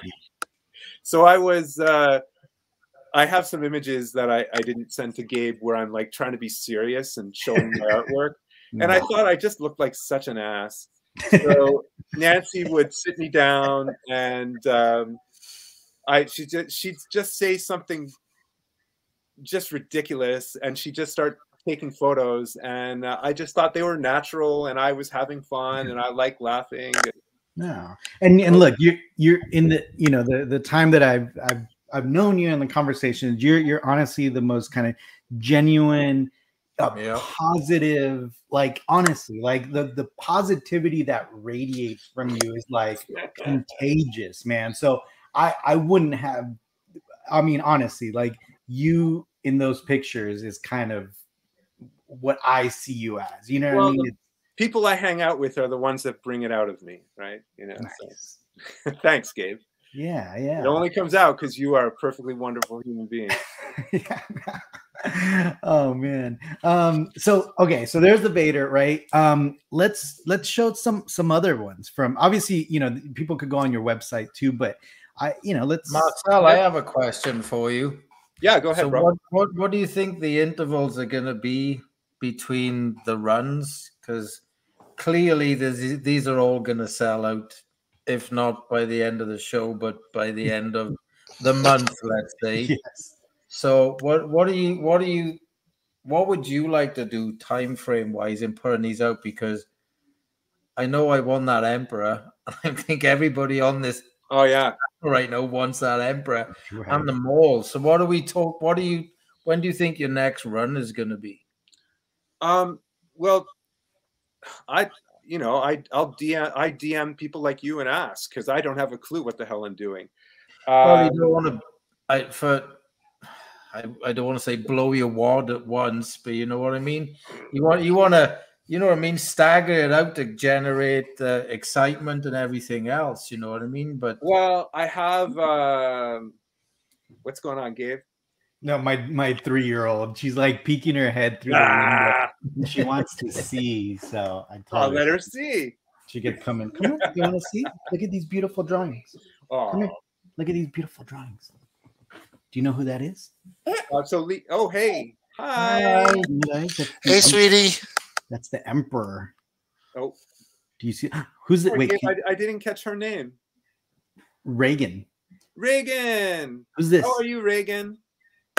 What's his name? Boba Fett. Right. Teaching her well. Yeah. Hi, Reagan. Hey, bye. See you later. Bye. I love you. Bye. I can't imagine growing up with a room like that in my house. Right. I would think I lived in the Magic Kingdom. Look at that room. It's so spectacular. So Lee, to answer your question, I was sort of planning on my sisters. Hey, don't think that I'm not paying attention. I'm trying to purchase one of your prints right now. He's not paying attention. He's paying in cash. Yeah, exactly. That's right. Before before the gig that we're doing right now, I was planning on having one for December, and then because there's a show coming out in December that relates to it, and then 3 more in February. Okay, so just one print is going to be released in December. I haven't decided. Like I said, just before the show, just before like coming on here, I was chatting with Nancy about it. Like, well, what should we do? And we really, honestly, I don't really know. Our plan was to do 3 more in February, and then I was thinking of doing one just as a special thing because of the show that's coming out on Disney Plus. Right. So, hint, hint, wink, wink. Nudge, nudge. What could that be? Yeah. Well, let's go through it. First, let's take a look a little bit closer. We do have an image of the Emperor. Oh yeah, yeah. So as you recall, I couldn't walk for a while. So when I first started, I sat in a chair and I had a drafting table. I disassembled my drafting table and I just sat with the surface of the drafting table on my lap. And then I figured out what the problem was. What was the problem with your legs? So in Japan and Canada, I had like, between the 2 countries, I had like 3 MRIs, 2 bone scans, a bunch of steroid shots, and a lot of drugs to try to kill the pain. So if anybody out there is dealing with chronic pain, God bless you. It's really, really terrible, and I hope that you have the strength to get through it. Each and every single day is a challenge. Again, I'm just speaking if anybody out there is dealing with chronic pain. It's relatable. Either way, if you've never had chronic pain and you're trying to imagine what it's like, if you knew that you had to take a pill to take your next breath so that you could just relax, would you? Of course you would. Chronic pain is just like that. You will do anything to help get rid of it. Otherwise, it's just so uncomfortable. So what had happened was when I was skipping at the gym, there is I forget what it's called now. It's something that connects your hip to your spine, and that was sitting on my sciatic nerve. And where it was sitting on my sciatic nerve, it was creating chronic pain in my ankle. And thank you. Done. Thank you. God bless you, sir. Yeah. You are an angel from heaven. No, I'm not. You are. So anyway, to answer your question, yeah, I just did a small exercise and it tightened up the tendon and it lifted it off the sciatic nerve.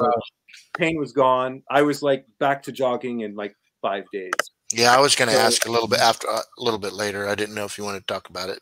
No, it's fine. But Lee's a little open and blunt about things. I just apologize. Well, I'm glad you exactly. I'm just kidding. Yeah, I'm an open book. Anything goes. So yeah, it was what, from 2011, 11, 12, 13, 14, 15, 16, 17. I couldn't walk for about that long. It was really rough. Wow, that's insane. Yeah, it was really bad. Can I break in? Hey, Ken, that's fantastic deal. You know, bring that up. When you slow down after these little things or right now, that would be awesome. That would be an honor, wouldn't it, Gabe? Collection Wars Special Commission run. Yeah, that'd be really cool. And then I get to tell you which one to draw. What? You get No, you'll be doing Tarkin. He'll want a Tarkin, you know. I would want Tarkin. Oh yeah, I was trying to find like Tarkin. You see, again, it's hard to find. I found a couple of images of Grand Moff Tarkin. Some are better than others, but finding a high-res image, right? It's really tough. What about a Jawa? Would that be hard to do? A Jawa? A Jawa? Well, no. Would it be hard to do? Well, whoa! A McQuarrie. What do you say that? McQuarrie. Oh, yeah. You like that, Lee, right? I like that idea. Oh, man, a McQuarrie Vader. Shit. Oh, yeah. I would like to do the Ralph McQuarrie stuff for sure. Yeah, and I mean the blues in there, dude. Lee can help you out with that one. Oh, shut up, Gabe. Unfortunately, Michael can't. Oh, man. Lee can help you out with that. What an asshole. Gabe, I want to talk to you a question. Yes. You were on the you were on the charity thing. You were on the charity thing last night. Oh, Star Wars Theory, yeah. Star Wars Theory pulled out that book with Ralph McQuarrie's signature on it. Yes. So this is kind of like, I know it's a charity, so this question, and R.I.P. Ralph McQuarrie, who is awesome. Yeah. This question might seem kind of cold, but that you mentioned that's increases the value of the book. Just the signature alone, I think, is worth a lot because it's his longhand signature. Yeah, you mentioned that. Yeah, because Ralph McQuarrie, as you know, people may know, later on started suffering from, I believe it was Parkinson's. So he started only initialing his name. So he had a book where he had the whole signature, like his full signature, and this is a book from the early 90s, right? Yeah. And a bunch of other artists on there too, but. Yeah, no, it was a great piece. Did you guys ever have that Ralph McQuarrie portfolio from back in the day? The big image. I have them all. Pulled out the big prints. I had it when I was a kid. Yeah, or when I was a lot younger, and now I don't have it anymore. But yeah, I think I have it in here. I only have the Return of the Jedi one, but yeah, it's a really cool thing. Yeah, I have the Star Wars one. So here's the Boba Fett. Yeah. And this one's black and white as well, though, right? Yeah. Okay, beautiful. Yeah, I hadn't thought of doing the color, and I just went with the red because it really pops. And then obviously we got the TIE Fighter. Yeah. Look at this.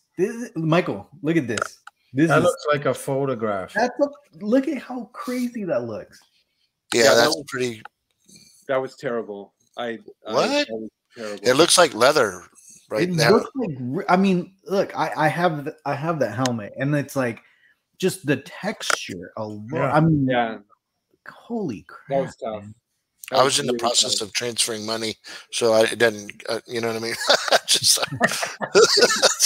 I mean, that Kylo. I mean, I might get a little heat there, but I mean, this is badass. So how do you guys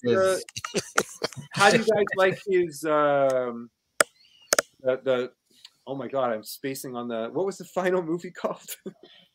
Oh, the Rise of Skywalker. Right. Yeah, I've ejected it, dragged it into the anyway. Yeah, as of me and Michael. Don't you're gonna open up a can of worms, Marcel. Let's not. But let me ask you, what did you think of his helmet in that film? Oh, with the red? Yeah. No, I like this one, but I like the. It's like a toy. The red one was like a toy. Yeah. Although you know how I didn't like it. I know Gabe's going to try to make it because he thinks you like it, but it's no. What I was going to say is because of Marcel's time in Japan, I was going to kind of bring that together. Japanese thing, yeah, right. It's a Japanese technique, right, where they break the ceramic and break then they the bowls together with that's right, with gold, right, with like a gold. Well, that's one way of doing it, but yeah, I never thought about that. That's the name of the art. Yeah. But yeah, those bowls are badass. Those are super cool bowls. I mean, just again, this is crazy. This one also is another one of my favorites from your. Look at that. That's on the list too. That's pretty freaking real. It's crazy, man. Like, I mean, look at that. So one of the things that you'll notice is that the base or the bottom is slightly asymmetrical, and I'm trying my best to find screen accurate or samples that were actually used in the films. And so, yeah, oh, there it is. There's yours. That was beautiful. So as like the Boba Fett, I can't remember which film it was, like who made it. But anyway, I'm trying to go after the screen accurate ones as much as possible. And they're not always 100% perfect or idealized versions of the figure. They're like from as close to what you would see on the screen as possible. I mean, honestly, like your that helmet looks better than mine. that paint job is better than that paint job. Yeah, I don't see any fingerprints at all in yours, Marcel. I know mine has some fingerprints. Mine has some fingerprints in the finish. The clear coat.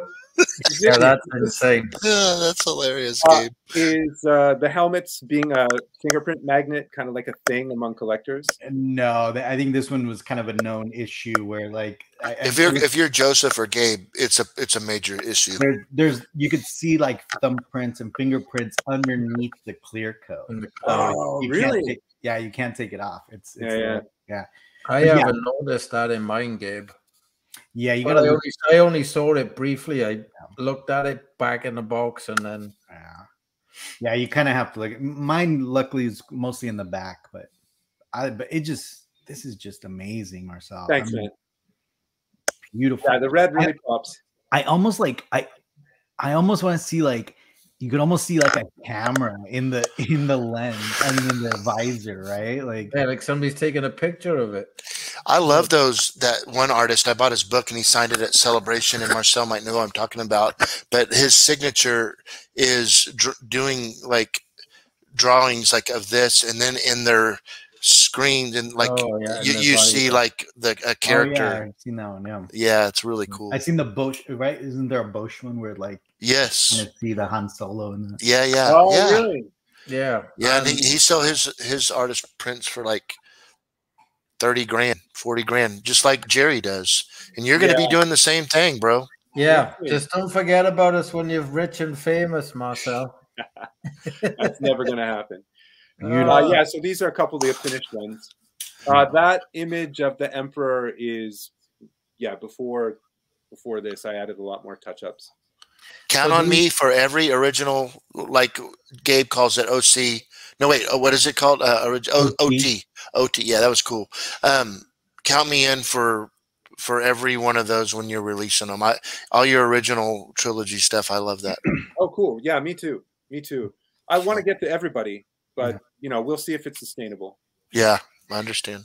So Marcel, let's talk about this, and this is kind of the educational part, right? Let's give some people all the artists out there some education, and kind of how your journey kind of came down to this last minute realization. It was a great, Yeah, it turned out well. It turned out well. So what happened with this was it was the night before launch, and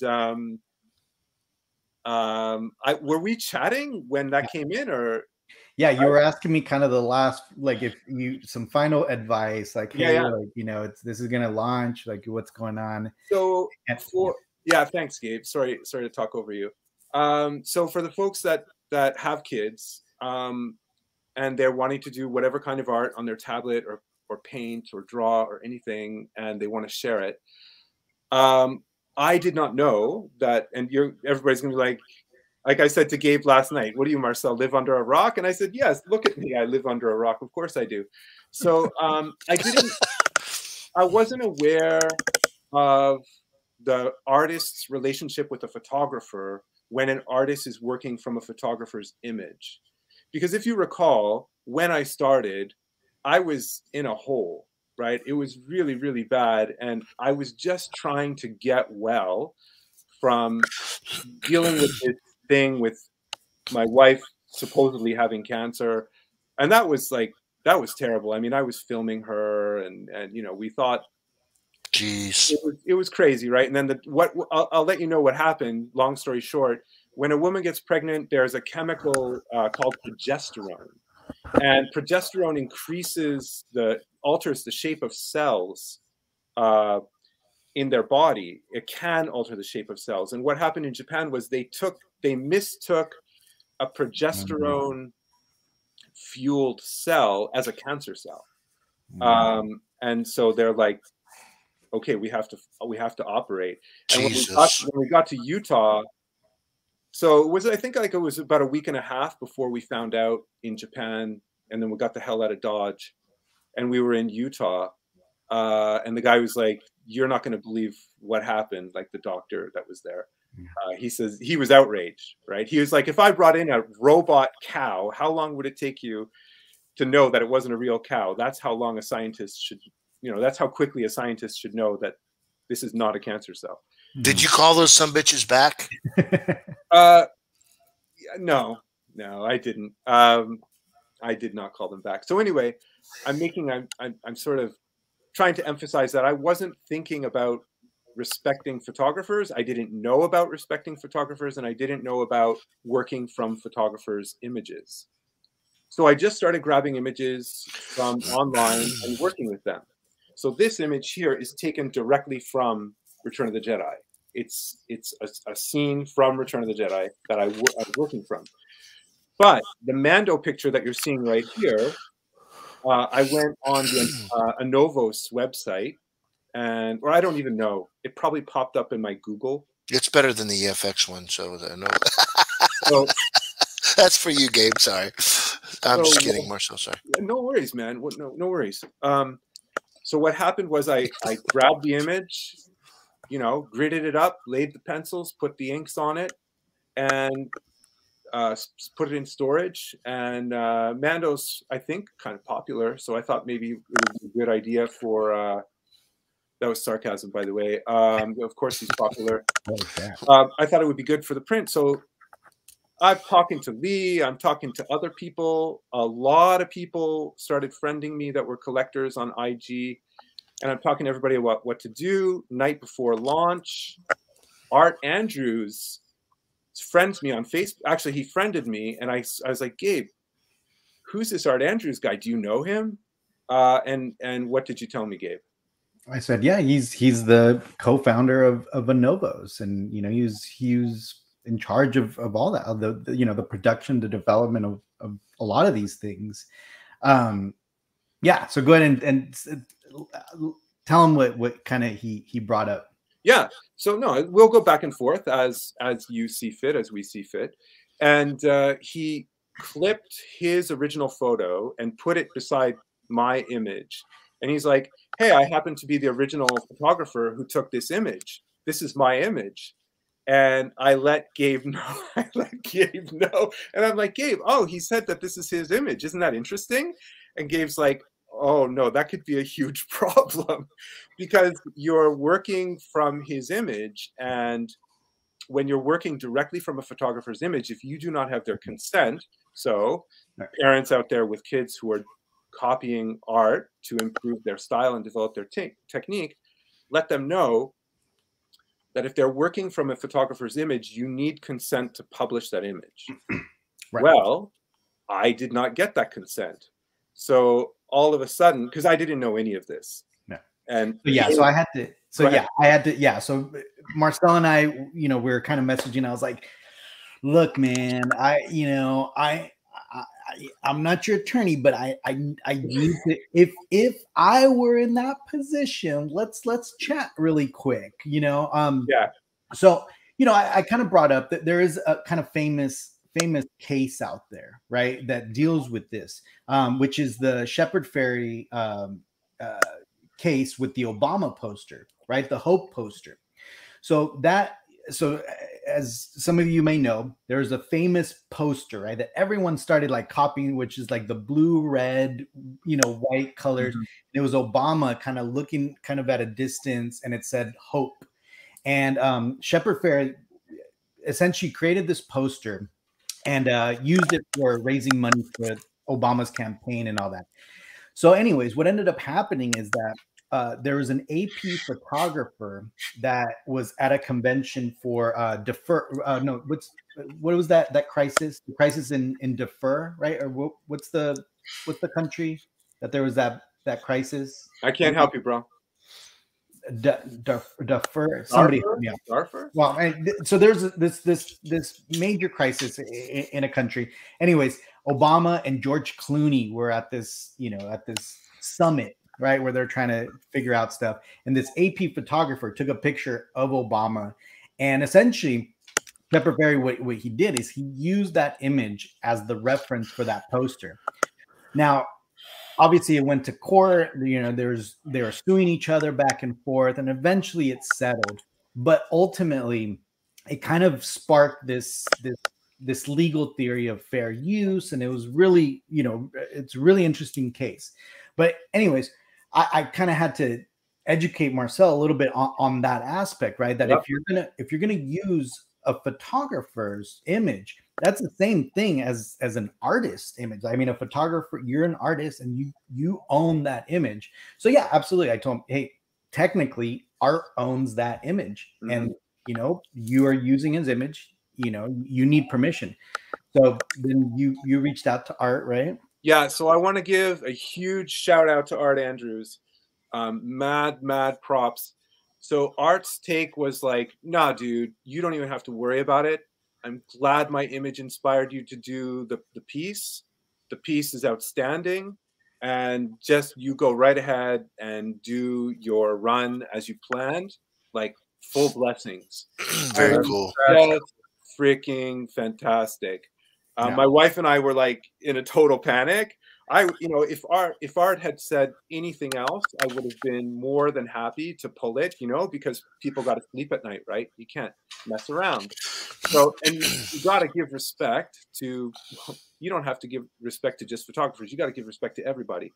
So, but he's a photographer and I got to give him the due respect. So I would have done whatever it was he'd asked. If he asked me to pull it, I would have. But that's not at all what he did. He was super gracious and very complimentary, and he was vibing, like just super positive vibes. And not only that, but when he shared my launch on his Facebook page. And wow. Awesome. Super. I mean, it doesn't get any better than that. That's what I'm talking about, Star Wars community. Yeah. So the first comment was, so he showed his photo and he showed my print. And the first comment was, wow, looks like somebody's stealing your work, right? Legit comment to make. And Art comes right in and he's like, normally I would agree with you. And that has been my MO up until now. He's like, the amount of work that was put into this, it's obvious he's not, he being me, is not scamming, and he was inspired and he was motivated and it looked fantastic. So he came out, I mean, as Gabe and I were talking the other night, I was like, this guy has lived a life and landed on a principle about, what he believes in terms of being positive about supporting other artists under on the right conditions, right?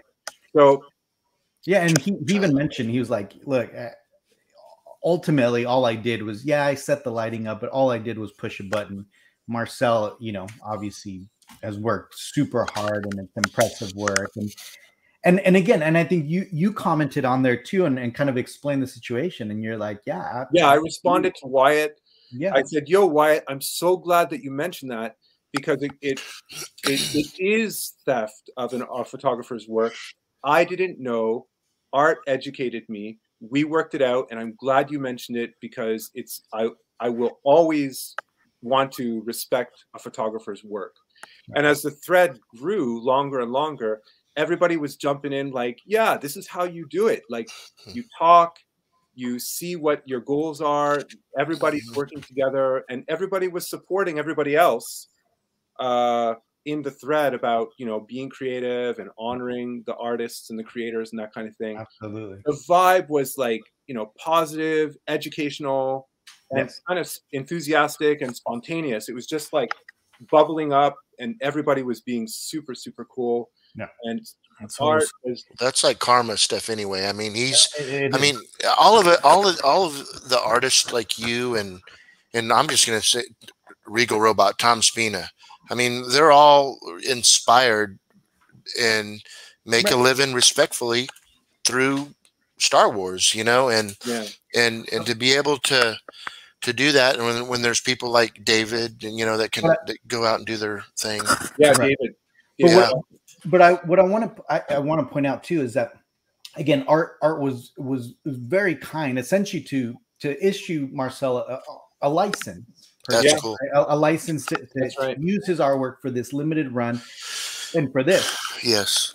That's to say that license is exclusive to Marcel. So I'm just saying, if anybody even thinks about using this image and printing it without authorization from either one of them, it's a bad. Is that the attorney coming out in you, Gabe? I'm just putting it out there. That's the attorney. I want to just make sure that enough said, bro. We're 100%. Gabe's locked in on the sort of legal end. I just want to again, I saw broken record over here. Mad props to Art. Stand up, like what, you know. There's no words to express, to articulate how much I appreciate what he did. It was just fantastic. That's a great deal that you and Gabe talked about. That's really good.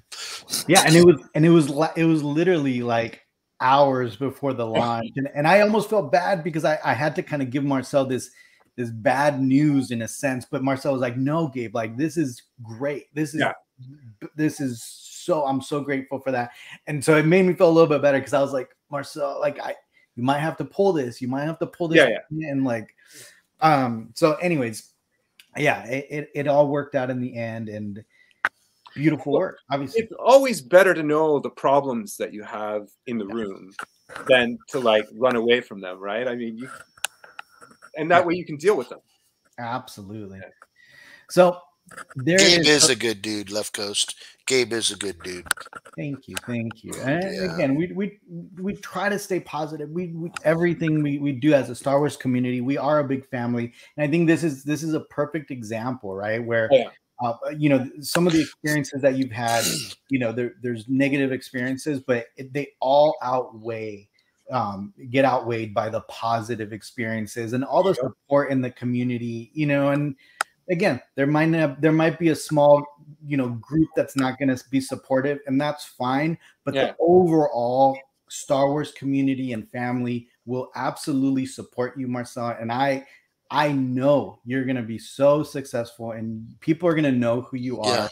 And again, you have a whole community of collectors, of Star Wars fans, and people that share the same passion with you behind you. And we will obviously support your work, because look at this. I mean, you guys, now that you guys have met Marcel as a person, right? Not behind social media, not behind you know, a post. You've met the person. You know, it radiates. It comes through, you know, the screen. Marcel's personality, his values for his family, doesn't badmouth, isn't negative. Everything you said about him, Gabe, is 100%. Yes, absolutely. And I'm blown away by his ability to find positivity in every situation, even if it's a negative situation. Right. You know, Mike Salzo does the same thing. Just like yesterday. I'm telling you, like yesterday before, right? Was it yesterday or the day before? Time has no meaning in this period. the right hours before, where I'm giving them kind of like honesty, because there's 3 prints, right? And I'm kind of telling him like, look, man, you're gonna lose one of them. Like you gotta, you know. And even through that, Marcel looked for the positive thing, and he looked for the good part of it. And look what happened, right? Boom, karma immediately flipped, and Art was just a big supporter of your work. And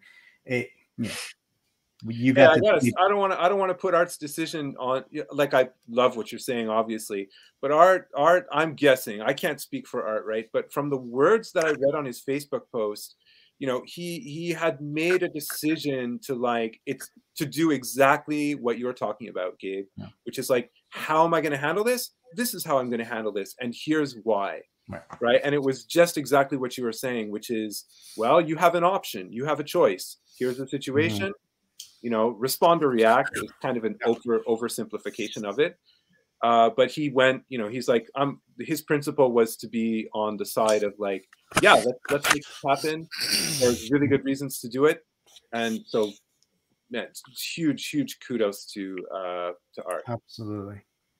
I'm just trying to figure out where I'm going to put all your work, Marcel. I know, right? That's I was telling Marcel that. I was like, because right, Marcel, remember we were talking about that, and I was like, honestly, like I've been talking to like Lee, and I've been talking to other. I'm like, it's not about, you know, which one I'm gonna. It's like more about where I'm gonna put it and which one and how, you know, where I'm gonna space it. But I guarantee you these are gonna sell out. Cool. I mean, it's just. Yeah, check your PayPal after the show. It's, I know you. I mean, it's the real deal, brother.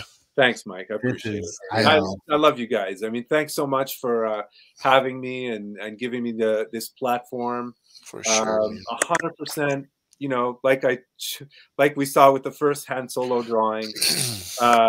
Yes, it just comes from that first exposure to the whole Star Wars thing, the Force thing, and how we are all connected. You know, and as a connected people, I mean, I've never been to the Star Wars festival and celebrations, but I mean, these people are on fire down there, you know, and everybody has made a choice, you know, to be in this way and to treat each other in this way, and yeah, so yeah, it's just fantastic. Great, thank you guys so much for having me. No. And look how perfect. I'm just like, and look at that. I'm just saying, look how perfect. Look at that time almost. It's like we're almost at the 2 hours and we finished everything. How often do we do that on Collection Wars? Yeah. Like, I know. We're gonna make it quick tonight. It's 3 hours. I know, right? But Marcel, I'm telling you, actually, everybody who's watching, obviously, the link is in our description. It's, you know. Go there. These will sell out. So it's just a matter of deciding which one you're going to want, the size you want, and jump on it. Jump on it ASAP. Marcel, thank you so much, man. I appreciate you. Good luck, man. We look forward to watching your career blossom. Oh, I can't wait. I can't wait to see. And I can't wait to start seeing these in people's collections and actually seeing them integrated with our props, our statues, our hot toys, our, you know, just kind of seeing them all together is going to be even greater. Yeah, for sure. Yeah. I've already got the lighting set up for them. There you go. I won't tell Gabe how I did it though. I would jerk. Hey Gabe, real quick, let me show you guys what I just received from Cash. Oh, that's so cool. This is a 6-scale custom-made Wampa. Is he badass, dude, or what? That's so cool. Yeah, his jaws open up. I'm gonna do a little bit of snow and stuff on him in the diorama, but I mean, this guy is crazy cool, dude. Look at this. You gonna put some blood on him, Michael? Yes, yeah, I'm gonna do the blood. Yeah, look at him. I mean, he's so cool. Sorry, Gabe, dude, I'm just playing. No, no, man. We're passionate about our hobby, man. So yeah, so Marcel, any kind of final words? Oh, any kind of final words? I just want to thank everybody for all the kindness and support that I've seen and felt. You know, like I said, as things kind of, lots of people followed me from all different kinds of groups and hit me up in my DMs when people came to know me, and there's been just so much positivity and support from everybody. It's just been fantastic. I would really love it if you'd come to my site and snag a print. As Lee mentioned, you know, we're gonna have some. We have some we have some plans for some more prints coming up in the future. That hasn't been quite worked out. If anybody is a creator out there, I would strongly encourage them to invest in their creativity. If there's something that they really love, like the way we love Star Wars, you know, try to work with the people that you're with in your family to get the support that you need to make that happen. Yeah. You know, this is, I think it was Lee who mentioned to me, he's like, hey, you're living the dream right now. And he's absolutely 100% right. And I think that, or I would hope that everybody, whatever it is, whether it's Star Wars or something else, will find the support with their friends and their family to make a decision to invest in the thing that they love to do the most, whatever that is. And it takes time, and it takes commitment, and it takes dedication, and you learn from your mistakes, and you're going to meet all kinds of people along the way. Mm-hmm. Some are going to help you, and some, aren't. And but as long as you've got your principles in order, and you've got a support network of people, it's something that I hope everybody takes a shot at. And it's tough, man. You're awesome, bro. You're such a good dude, man. Yeah, man. Yeah, right out of the gate, you had to find out things in the hard way, but look at you now, though. I mean, seriously, I hate that saying things happen for a reason, but bro, Well, what happened with me and the way things didn't quite work out, how I originally got together with some other folks. It doesn't really matter who you're with and what you're doing. Whenever there's a problem, the solution is always on the other side of the problem. And you just got to keep fixed on what your principles are, and aim for whatever the solution is, even if you don't know what it means or what it's going to become. I just hope for the best for everybody. And if I end up working with somebody that it doesn't work out, I hope for the best for them too. People are going to walk their path. They're going to make the choices and do the things that they want to do. So I would always encourage everybody to be as positive as possible about who they're with and what they're doing. Like we said, a few times during the podcast, is that what this is? That's what this is.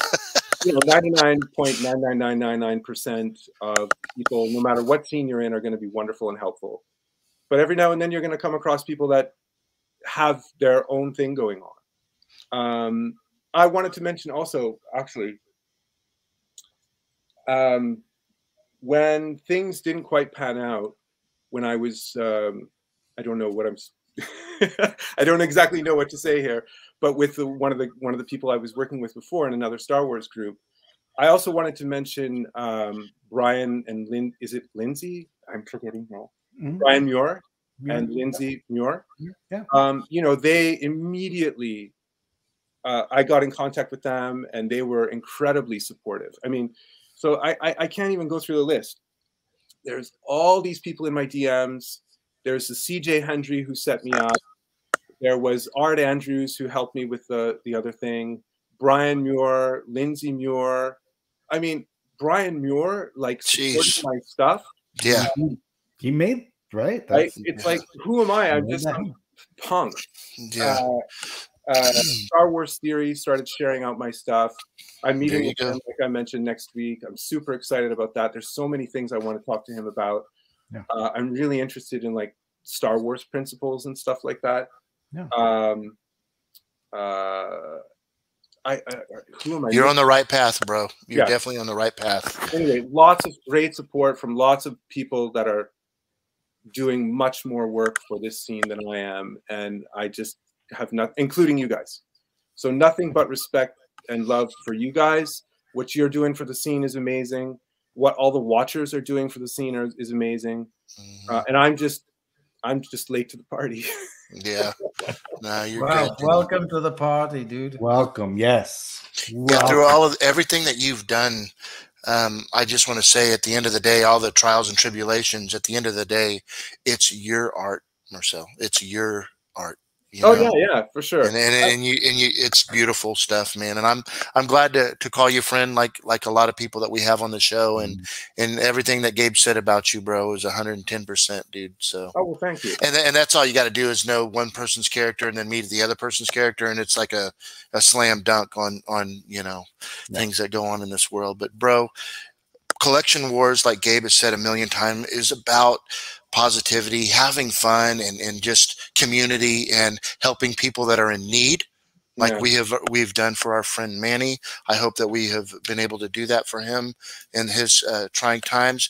But just all the things that we do to inspire. I mean, when Gabe and I are inspiring theory, that's a pretty cool little thing, you know, and there's just so many things out there that Collection Wars is about, that we want everyone to know that we're not about drama. You know, we're about, when things that are said, it's about honesty, right, and protecting the community, you know, because we don't want to see anybody get ripped off. I mean, dude, we're buyers and collectors, and that's what it's all about. And I assure you, as much as this other is tired of hearing about it, I assure you, they think it's like what we want. We don't. We want positivity and fun, and wish everything could have worked out, but it's just, it can't, you know. But it sucks because there's some good-hearted people, and I know when you reached out and put your stuff out there, it was because, look, you're not a grudge holder. I mean, what you should have in a situation like that just goes to show how you are as a person, but yet you still put your stuff out there over there, and it's childish, you know. But that just shows who you are as a person, Marcel, you know what I mean? And that says a lot.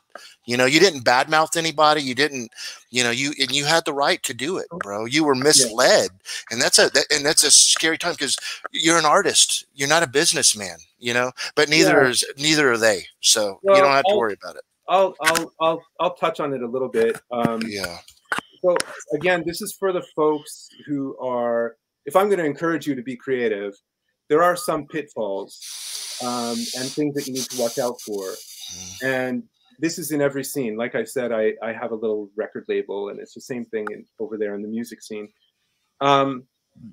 What happened with Jason and I, basically, is Jason reached out to me, and he wanted to buy. So I'm telling you this story. I want to frame this properly, so that people understand what it is that I'm trying to accomplish by talking about it. If you are a parent and you have a kid, or if you're a creative parent and you want to get out on the internet, people are going to make you offers, and all kinds of people, good people, less than good people, people that are mixed up and confused. And it's important that you do due diligence before accepting any offer. And due diligence just means checking what people say about themselves and what they are offering is true. So what happened with Jason and I, he reached out to me and he wanted to make a purchase of one of my prints, and he was extremely enthusiastic about. He tried Facebook, IG, I don't know if, probably not Twitter, but he reached out to me, he was very enthusiastic about it. And so, of course, I was enthusiastically responded, because I'm an enthusiastic kind of guy. And we actually got along really, really well. We all have. And what ended up happening was, for the first couple of months, we spoke for every week, like, I don't know, a couple of days in the week, from April and May, I think. So what started out as a purchase, an offer to purchase, was he wanted to get involved with doing what I'm doing now, which was a print run. And what Lindsay and Brian had said to me is they work together as a team, husband and wife. And Lindsay, you know, Brian's the guy, and Lindsay, I don't know exactly what she does, but handles a lot of his affairs. Yep. And so what she had said was, look, you know, what you really want to do is work with the people that are closest to you with what it is that you're trying to do. And so this is why I'm mentioning this, because when you are met with people on the internet, sometimes you're going to, there will be some problems, because for a multitude of reasons. So one of them I'll mention now. What happened with us is April and May, we were talking about a print run, and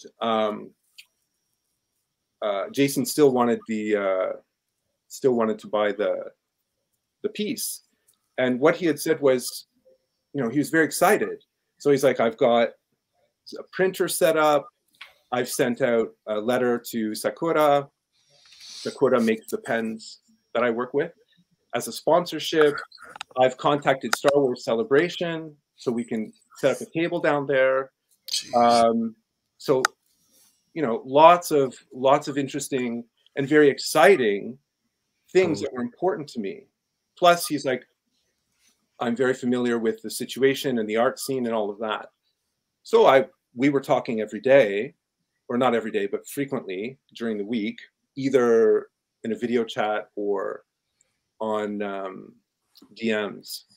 And then finally, he's like, okay, so what you got to do is get scans of your work. And now, as you guys know, I'm out of work because of CA. My school closed, and none of the schools have really opened up. So he's like, you got to get these things scanned. And that was close to $600 for me. So that was a commitment, right? So I'm like, all right. And so as soon as I sent him the scan of the piece that he wanted, the communication stopped. And he told me, okay, I'm on vacation. And then after the vacation ended, I still didn't hear from him, and I was trying to DM him. And so Jason has a very complicated life, and he's doing whatever it is that he's doing in his life and making the decisions that he's making. So I sent him a letter saying, look, I really need to hear from you. This isn't how I like to operate. So if we're going to proceed, I need to hear from you. At the end of the day, I didn't end up hearing from him for, I think, about a month, which is a huge red flag.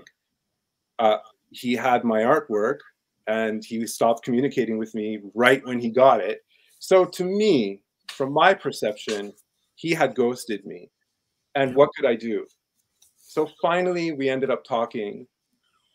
And he said that, in fact, he had not set up anything with a printer. He had not contacted Sakura. He had not contacted Star Wars Celebration, and that he was unable to actually do anything.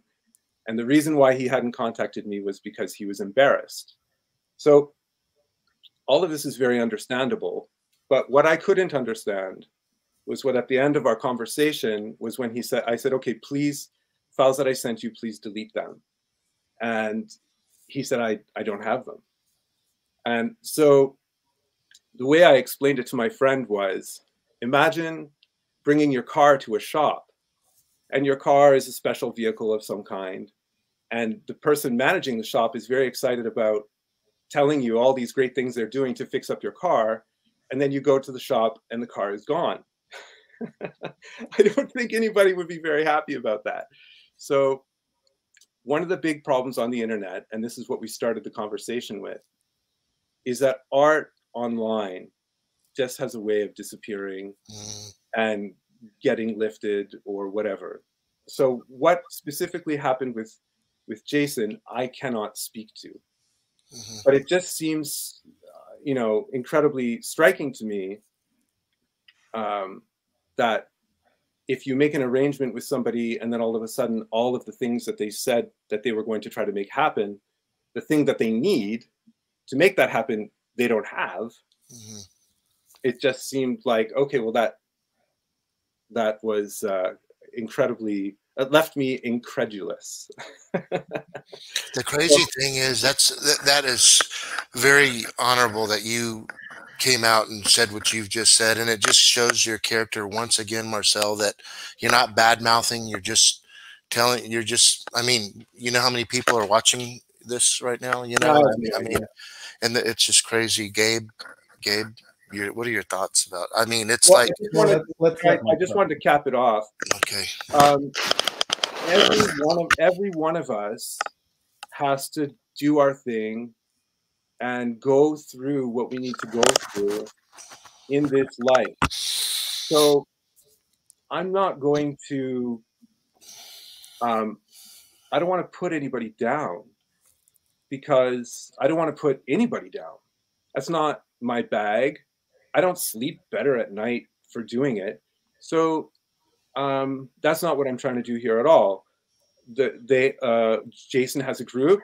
More power to their group. In fact, after this happened, I was supposed to do a print for them with Memphis Nest, their Memphis Nest release, which I hope goes really well. And even after this happened, I said, hey guys, like, I'm still down for doing the Enfys Nest thing with you guys. But, you know, it fell through, and anybody can understand why that didn't happen. So why am I mentioning this? Well, go back to the beginning of how I started. If you're going to follow my advice and pursue a creative career, you just got to be careful. That's all. And you got to do your due diligence, because even if the people you're working with mean perfectly well, things happen, things fall apart, and that's just life. It's just life. And we're all trying to do the best that we can to make it as good as we can for ourselves. So, you know what they say about the villain in the film, right? And I'm not trying to frame anybody as a villain, but even the villain thinks they're right. So people are doing things because they believe in what they're doing. Mm-hmm. That's all. And it's sometimes you just have to step back and go, wow. But there's no need to judge or carry it around with you, especially, you know, that would be the absolute wrong thing to do. And yeah, and again, I think, Michael, you said it perfectly, right? It goes to show your character, Marcel, and even you know, obviously at the start of the show, or you know, when we were getting it ready, you know, it was brought up already on a different little community, and it was brought up, this whole situation, and kind of re-sparked the thing. And I remember you were like, I don't want to talk about it, right? And we actually, Michael and I, and even Lee, we discussed that. We're like, look, we don't want to put a damper in this amazing day for you, right? Amazing launch of your new career. And we didn't want to talk about it, but I think it's fair, because I think your character was attacked a little, you're right. It was. It really. You try to attack my character, but I don't have any. So go ahead. Yeah. Well, we know that's not true, right? So, and again, to me, to the people that obviously know the truth, I mean, that's and the people that know you, Marcel, I mean, that's extremely frustrating and extremely just it's just a horrible thing that anybody would even try to challenge your character. I know you say you don't, but your positivity, your character, like you had something to gain by you know, pulling out of this deal. And then it's just, to me, it's mind blowing that, you know, that little community kind of took the wrong side, right? Which is fine. That's their prerogative. And I guarantee you a bunch of them are going to be buying your prints regardless. Oh, so, a lot of people from Road Zone 6 are in my DMs. Yeah, they're good people over there. Oh yeah, hell yeah.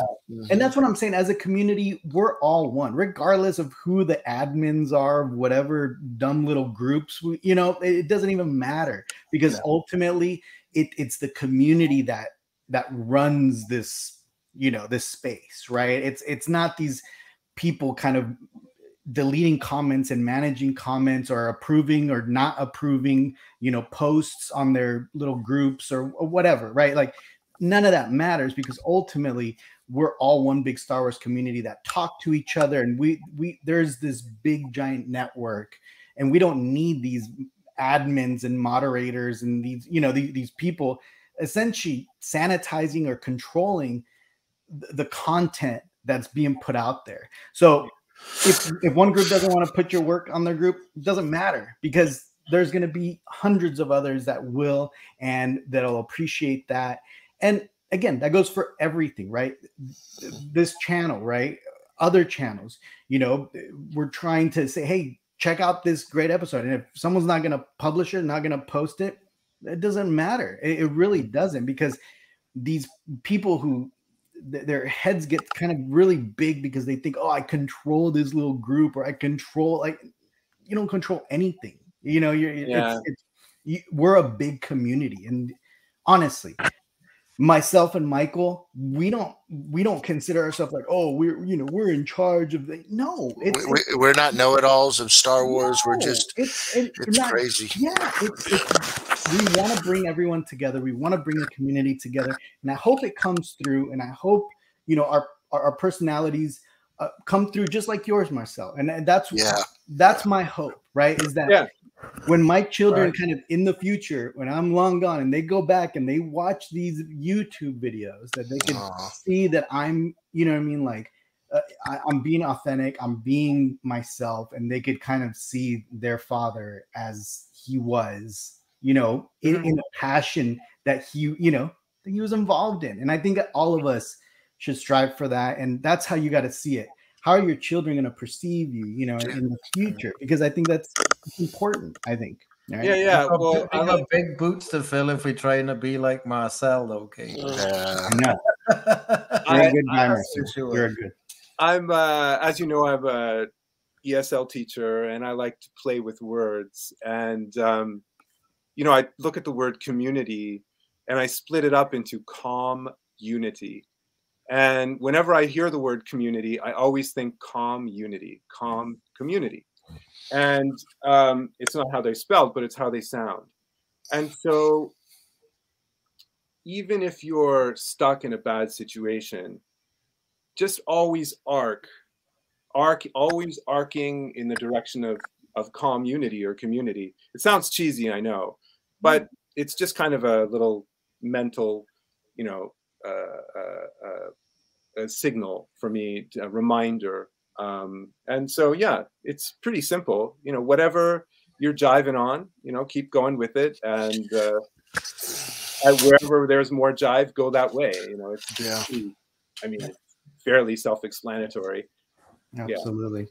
Yeah. Well, Marcel, thank you again for your honesty, for your just willing to be open, right?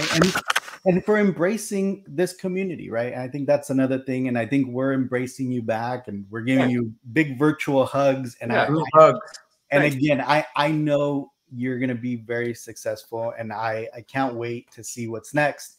And I wish you obviously the best of luck going forward. Thank you. Can I ask you, I forget, what's the name of the artist again? Jerry Vanderstelt. Yeah, so Jerry I just before I go, last shout out, mad prop I want to give is to Jerry. Like I said at the beginning, I sent him an email. I was like, yo, Jerry, here's my stuff. You know, how do I avoid stepping on landmines? And what about Disney licenses and stuff like that? And he responded very generously. It was a short note, but it was packed with all kinds of information. And you know, very complimentary. So you know, this is the kind of person that you're talking about. You know, this stellar representative of the community who's just absolutely creative and putting himself out there. And what he's done is he's learned what it is that he has to do to be successful. So if you're going to be creative and you're going to put yourself out there, be like Jerry. Get it together and do it right, and you're going to have a great time. Yeah, that's cool. Absolutely. Well, thank you again, Marcel. Yeah, and please keep us updated on, you know, obviously the prints, and, you know, make sure you post it on social media as they're selling out, because obviously they're starting to sell out as we speak. So make sure you keep the community kind of updated, and obviously on your new, you know, prints, whenever they come out, you're more than welcome to come on our show and whatever, you know, whatever we can do to help spread the word. You know, we're gonna be there to support you. So, all right, thanks, guys. I appreciate it. Lee, you have any final words that you want to say to Marcel? I'm glad everything happened the way it did, because this wouldn't have happened, and I wouldn't have get talking about. Everything happens for a reason. I know you said that's cliche, but you know what? They lost our gain. Well, my gain in your friendship. Thanks. And, it's been awesome, man. I'm so glad to have been like right there with you at the beginning of the ride. Yeah, you were. And Marcel, a big. I'm excited for you, man. For you and your family. Yeah, it'll be awesome. That's what I was going to say. A big props to the wife. Tell your wife, great job on the website and what she's doing to help you out, and tell her that from Gabe and we say hello. I absolutely will. Okay. All right. Absolutely. Much love, guys. Absolutely. All right, guys. Well, thank you again, everybody, for watching. I know next week, Michael, you're going to be out of town next week? Out of town, yeah. So I'm Star Destroyer bound on Thursday of next week. Yeah, right. Yeah. So I'm looking forward to that trip. I'm going to be by myself, just chilling on the way back, and so we'll see what we can do on Saturday. Obviously, absolutely. we don't want to leave our watchers kind of hanging, but just for everybody, just kind of a little sneak peek for what you're in store coming up in the next week or so, maybe 2 weeks. We'll see. Oh yeah, I saw that. Ooh. Jesus, Michael. I know. Holy crap, dude. Yeah, dude, it's unbelievable, dude. I can't even. 8 feet of goodness. Okay, I do have. Did you see the video? Did you get the video, Gabe? What's the story on this? I mean, what's the story? I did. It's a little grainy though, Michael. Is it? Yeah, but let me see if I could pull it up. Michael, how are you getting that into the gallery? A lot of work. Can you believe this thing's supposed to be done in 2 days? This guy, and he's it's crazy. So Marcel, this is a scratch built by artist Mark Elkins and Mike Salzo, and it is a studio scale Empire Strikes Back version 8-foot Star Destroyer. There's a few of them that have people that have attempted, and they've done great jobs on them. This one right here is pretty damn close to a lot of.